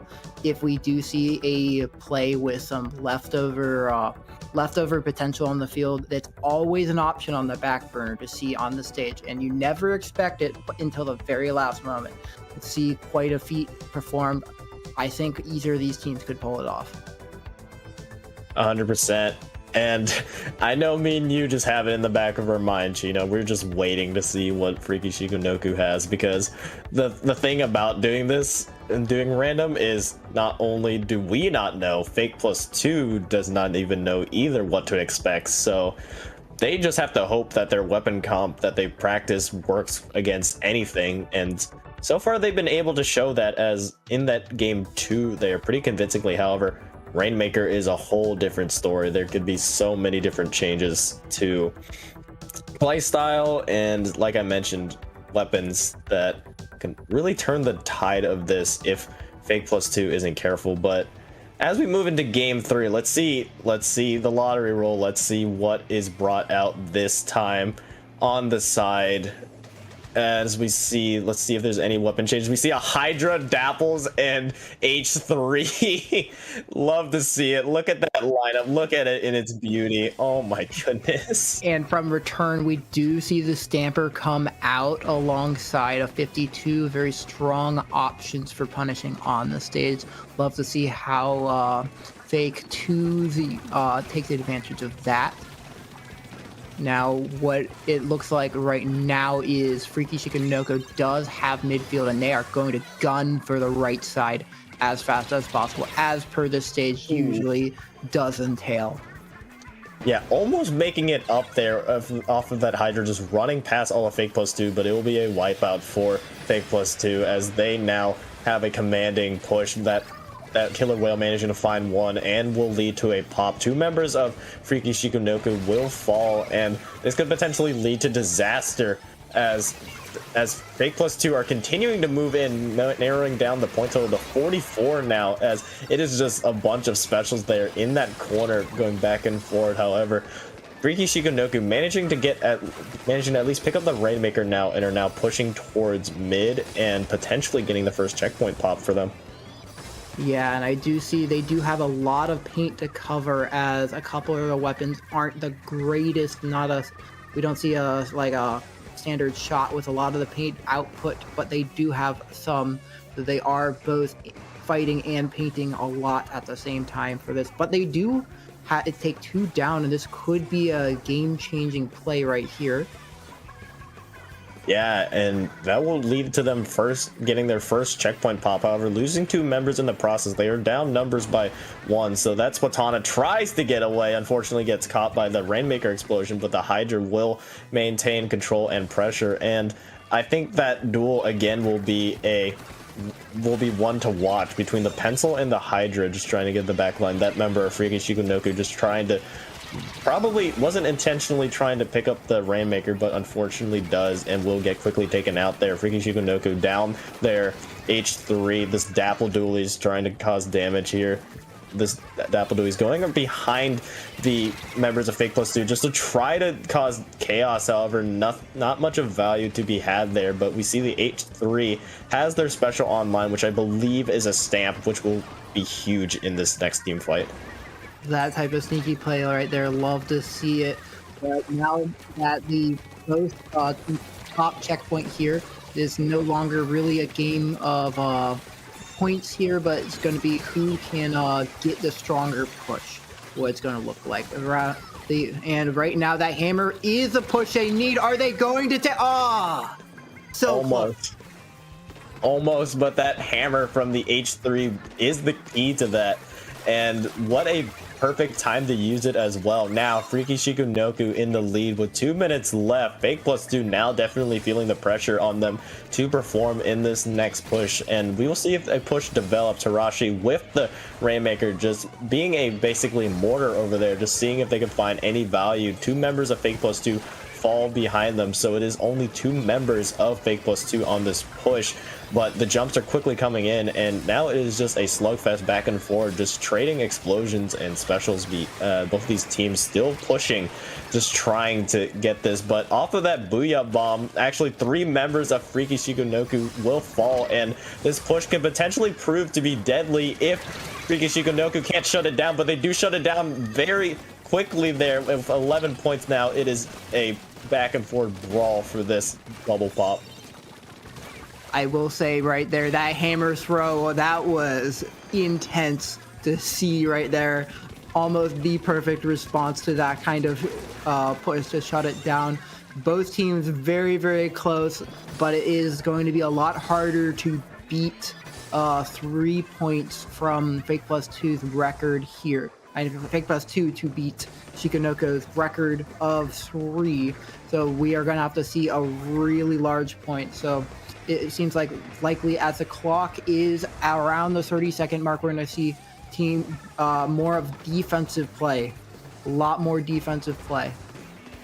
Yeah, for sure. Fake Plus 2 basically has to get a knockout here. However, first step is to get the Rainmaker out of the hands of Freaky Shikonoko, which is proving to be a harder task as Freaky Shikonoko can basically just chill over there when members defending that Rainmaker. 10 seconds left. Nilla is the last chance at potentially killing this Rainmaker, and the Rainmaker knows it. However, the Rainmaker will eventually fall, but will there be enough time to get the pop onto the Rainmaker and pick it up in time? They will barely get it. Hirashi trying to get away from the members of Freaky Shikonoko, but it will not be enough. Freaky Shikonoko on the random weapons will take game 3, and oh my goodness, they are 1 game away now from winning grand finals. You never know what to expect when Shikonoko pops in and steals your Rainmaker. That was stolen to the very corner of the map. Very, very good play, very good defensive play to keep it away, to count down the timer. However, I did also see quite a good recovery from Plus 2 for trying to get that, just not enough time. Yeah, if anything, Freaky Shikonoko is definitely bringing the entertainment and chaos, and I love to see it. Fake Plus 2 have fought so hard in this entire tournament, and now with barrel to head, this is the last 2 chances that you have. Any mistake now will be the end of your run and will force you to just have to suffer with silver. But definitely impressive for them to make it this far. However, they're definitely not out of this. As we saw in that map mode, they took the early lead pretty convincingly, so I wouldn't put anything past them. And we haven't seen a tower control in this set yet, so maybe tower control could be their change of luck. Now, you said it's good stuff about playing without mistakes, but I will say ship shape is very not forgiving for both teams making mistakes here. It is quite a high level of perfect play that you do need to do to get the ship shape to hold the ship shape tower, because you can lock down the court around it so very fast. So both teams are going to be playing on top guard to try to get this tower as far as they can push it. Yeah, 100%. And I'm just kind of curious, what weapons have we not seen? You mentioned Dowser Dualies earlier, but we haven't seen a roller, we haven't seen Explosher, we haven't seen any Brellas. Come on, where are my Brella players at? I want to see some Brella. I want to see some 10 Umbrella. I want to just see. We saw 2 hammers at one game. We could see 4. I'm hoping to see that, but I'm not sure if 4 hammers would be really effective on tower control specifically, but hey, I've seen weirder things. I've seen Reef Slider run a lot on tower control for some reason, but who knows? It is luck of the draw, really. It's just full on let's go gambling. Let's go gambling indeed, with a lot of these matches being quite the luck of the draw in terms of what kind of matchups that both teams can possibly face. Either Fake +2 not knowing exactly what they're playing up against, but also Freaky Shikonoko not knowing what they're getting served. And we go into round 4 on tower control. Ship shape here, and we see the carbon roller come out. Go. Always love to see it. So carbon roller, we see from team. We also see ballpoint. We got the Splatana stampers on each side. Very solid plays for ship shape, I have to say. For especially the stampers, a very popular weapon on the stage. Honestly, looking at the lineup for Freaky Shikonoko, it's not a bad weapon lineup at all, because you can see the bubble available for the blaster. However, it's just not really working out in that initial team fight. But honestly, I believe Freaky Shikonoku's previous weapon comp was like on paper looks less effective than this one, so it's a little surprising that they're already like losing a lot of ground. However, like a team like Freaky Shikonoko, they will bounce back probably pretty quickly, as we see there a pick going to both sides, Kraken used by Pouley there, and we see this blaster just trying to find any value of it. However, I know that pain so well as a blaster player.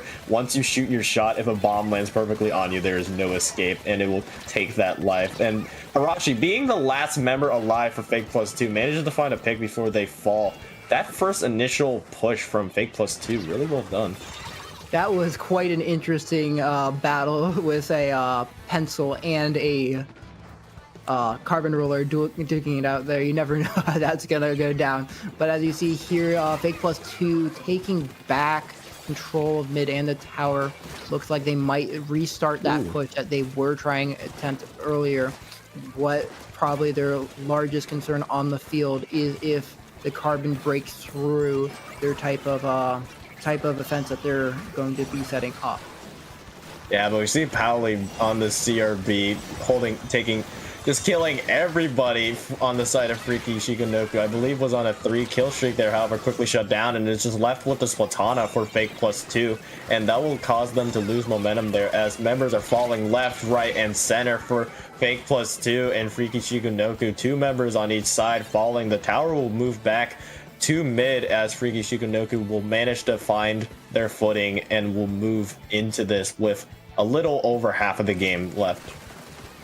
So this is the one moment of ship shape players might have a small chance to breeze here, but Fake plus 2 is not going to have and is right back on the offensive. As I said, it is a very difficult to catch a break. You blink for 1 minute and your entire platform might be gone. So both teams going as far as they possibly can to take the incentive, especially as this map is very linear. Pushing the power as far as possible will ensure it's much harder to respond. Yeah, nearing the 2-minute mark now. 2 members of Freaky Shikonoko fall. Nilla in a great position, pretty far up in this to take on the Carbon. They will kill the Carbon, and it is a wipeout for Fake plus 2. Fake plus 2 now, off of that wipeout, will now be able to get past that checkpoint, and nearing the last checkpoint, another wipeout. Consecutive wipeouts will end Freaky Shikonoko in that end. Chino, it was almost written in the script. We don't have a script, but if there was a script, we are going to game 5. Of course we are. It's in their name though. Fake plus 2 has to make it 2-2 because we got to give them a show, and they did very well taking that back. So moving on, they will be going to again. We've seen this on stream earlier today. Quite a classic map for teams to battle over, and probably the perfect type of map to end the tournament on. I did talk about a lot of my thoughts on this map earlier, being a very rock paper scissors centric type of map where you got these flanks, and committing to one means you can't commit to the other, so you gotta manage your team in a very equal manner so they can keep the zone as far as possible. Do you have any type of insights on this map that you'd think? Obviously the alleys on this map are really important as like flank routes, and obviously the key like 1-on-1s or maybe 2-on-2s on the 2-on-2 fights that happen in the alleyways could swing a team fight in a team's favor. But I believe, again, backline is key. Backlines will be the anchor. Backlines will be your lifeline in this, especially in Splatzone's Hagglefish Market. It's quite fitting, like you were touching on earlier, Splatzone's Hagglefish Market is the map mode that me personally, I associate a lot with just Splatoon 3 competitive. Is like, when you ask me what is the first map mode you think of in Splatoon 3 competitive, Splatzone's Hagglefish Market is going to be the one. And Fake plus 2, if this pattern continues, they need to break the pattern of the back and forward fighting they've seen, as Freaky Shikonoko wins one, Fake plus 2 wins one, back and forward. But Fake plus 2 now able to at least breathe a little bit, but as they're still in the fight, but definitely they cannot rest on their victories here, as Freaky Shikonoko has been shown to win with some quite unusual weapons. But we'll see if they continue doing that random thing now that their tournament is on the line. You do note the back and forth about the matches, but this specific match actually has a lot of back and forth inside of it. This being a lot reliant on raw output of paint, especially in the center. Very high, it can switch very, very fast, and teams will be looking for that in their comps. And as we take a look at this comp, it is a mix. Sorry. No, you're good. It is a mix. We see a Recycle Brella. Oh boy, Recycle Brella Grand Finals in game 5 of Grand Finals. We have truly peaked now. Let's freaking go, as we see the Emperi Dualies red pencil and the Nazo nose for Freaky Shikonoko, and on the side of Fake plus 2, their typical comp as usual. Oh my god, the Recycle Umbrella already going to work, managing to find one pick but quickly getting traded out. For sure, it was quite an interesting beginning with that. But we see a lot of Fake plus 2 getting paint on the field, taking control, lots of green. It's starting to outrank a bit of the paint, as I was saying earlier. Do want to keep a lot of paint control. Going to be interesting to see how Freaky Shikonoko pokes through this. I do see that hammer. It was a very, very good option to take that. Yeah. However, the unusual comp for Freaky Shikonoko doesn't seem to be working in this, as Poultry is just camping this edge here. With 30 left, a push needs to develop and develop fast. This Recycle Brella managing to find a pick, trying to get 2, will find 2 here. This Recycle Brella putting in work, as much of a meme as it is. However, the score nearing the 15-point mark. Freaky Shikonoko needs to at least force a zone flip. They will force a zone flip, which will add massive penalty points to Fake +2. However, they still have a hill to climb, but that hill to climb will be put down a little bit as a wipeout for Freaky Shikonoko. As I was talking about how much they would have to push back, they are now in a pretty good position to take the lead here if they win 1 or 2 more team fights. As you say, a hill to climb. We do see the Imperies climbing up the hill into the base, trying to keep Fake +2s distracted as long as possible. But unfortunately, that didn't quite get the results they're expecting, and we do see it flip back to Fake +2s. We're going to try to see how can try to get that same type of poke out they did as last time. 100%.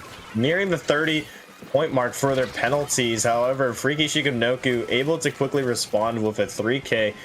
Freaky T here on the red pencil, painting zone, and now they basically have 80 seconds left to change the zone. However, quick Zuka shuts that down immediately. It is back and forth. Another Zuka kill from Nilla. Nilla has been really on point with these Zuka shots. With 3 players down on Freaky Shikonoko, Fake +2 is about maybe 40 seconds away from victory here. If they can win 1 or 2 more team fights, this could be it for Freaky Shikonoko. Yeah, it's a very difficult situation that Freaky Shikonoko finds himself in, because they do need specials to try to take. I spoke too soon. They absolutely had them, so they will be taking this, and they do have 2 minutes left to work with for about 30 seconds on the clock to push. They might be able to take it. No one's out of the game just yet. Yeah, for sure. A minute and a half may not seem like enough time, but in Splatoon it is plenty of time for things to change, as we've seen throughout this entire series. The back and forward we've seen in the sets, the back and forward we have seen in the games is pretty evident here, as well as both teams have been able to take control of the zone for no more than maybe 30 seconds at a time. Both teams still scrimmaging out here. Freaky Shikonoko still managing to hold onto the zone, though, as this Recycle Umbrella continues to be a front forwarding line. Will fall eventually, however, as this red pencil tries to build rain to help their team. 1 minute warning left, and Freaky Shikonoko are now out of their penalty points. This could be dangerous. Yes, indeed. So, but these last specials here might be the difference between the game and who walks home with a champion today.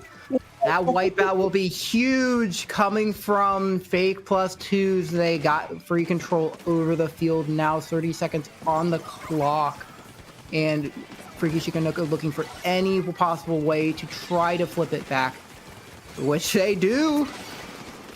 It is not over yet. 20 seconds left. Zuka out for Nilla, trying to find a pick. Will find a pick onto Freaky. That splash down there, just trying to paint the zone desperately. 13 seconds left. Time is ticking down, and time is running out for Freaky Shikonoko if they want any hope in this. Half there to paint. There's only 2 members left alive. This stab comes out as a desperation move, but it will not be enough. Fate +2 will come from behind, down 1-2 initially, will now win the grand finals of Swimmer Sync 159. Absolutely excellent. I was on the edge of my seat the entire game right there. That was very, very well played out by both Freaky Shikonoko and by Fake +2s. I am very proud of this match right here, and quite a good game to end the entire championships on for Swim or Sync number 159.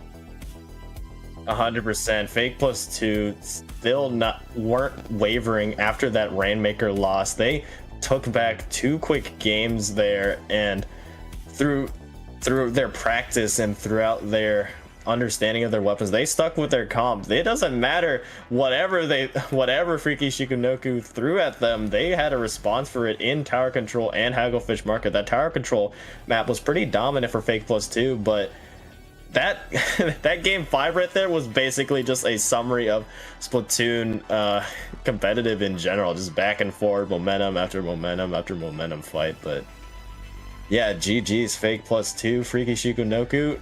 I have to respect you for doing random the entire way, but unfortunately your luck ran out at the end. That was absolutely a great run and very entertaining to watch. I'd love to see it again in the future. Yeah, for sure. And yeah, Chino, that is your first commentator block, so congratulations for doing that. But I think we have some more things to talk about in the background, so why don't you take us away? Yes, so not only after we've had a great tournament, get prepared for one of the best tournaments of your life. Actually, one of, if not the largest Splatoon LAN in North America, arguably the world, that we've had. It's Riptide 2024. This is absolutely a wonderful experience. It's not just you got your this crazy resort, the Kalahari in Sandusky, Ohio, roller coaster capital of the world, proclaimed, still correct.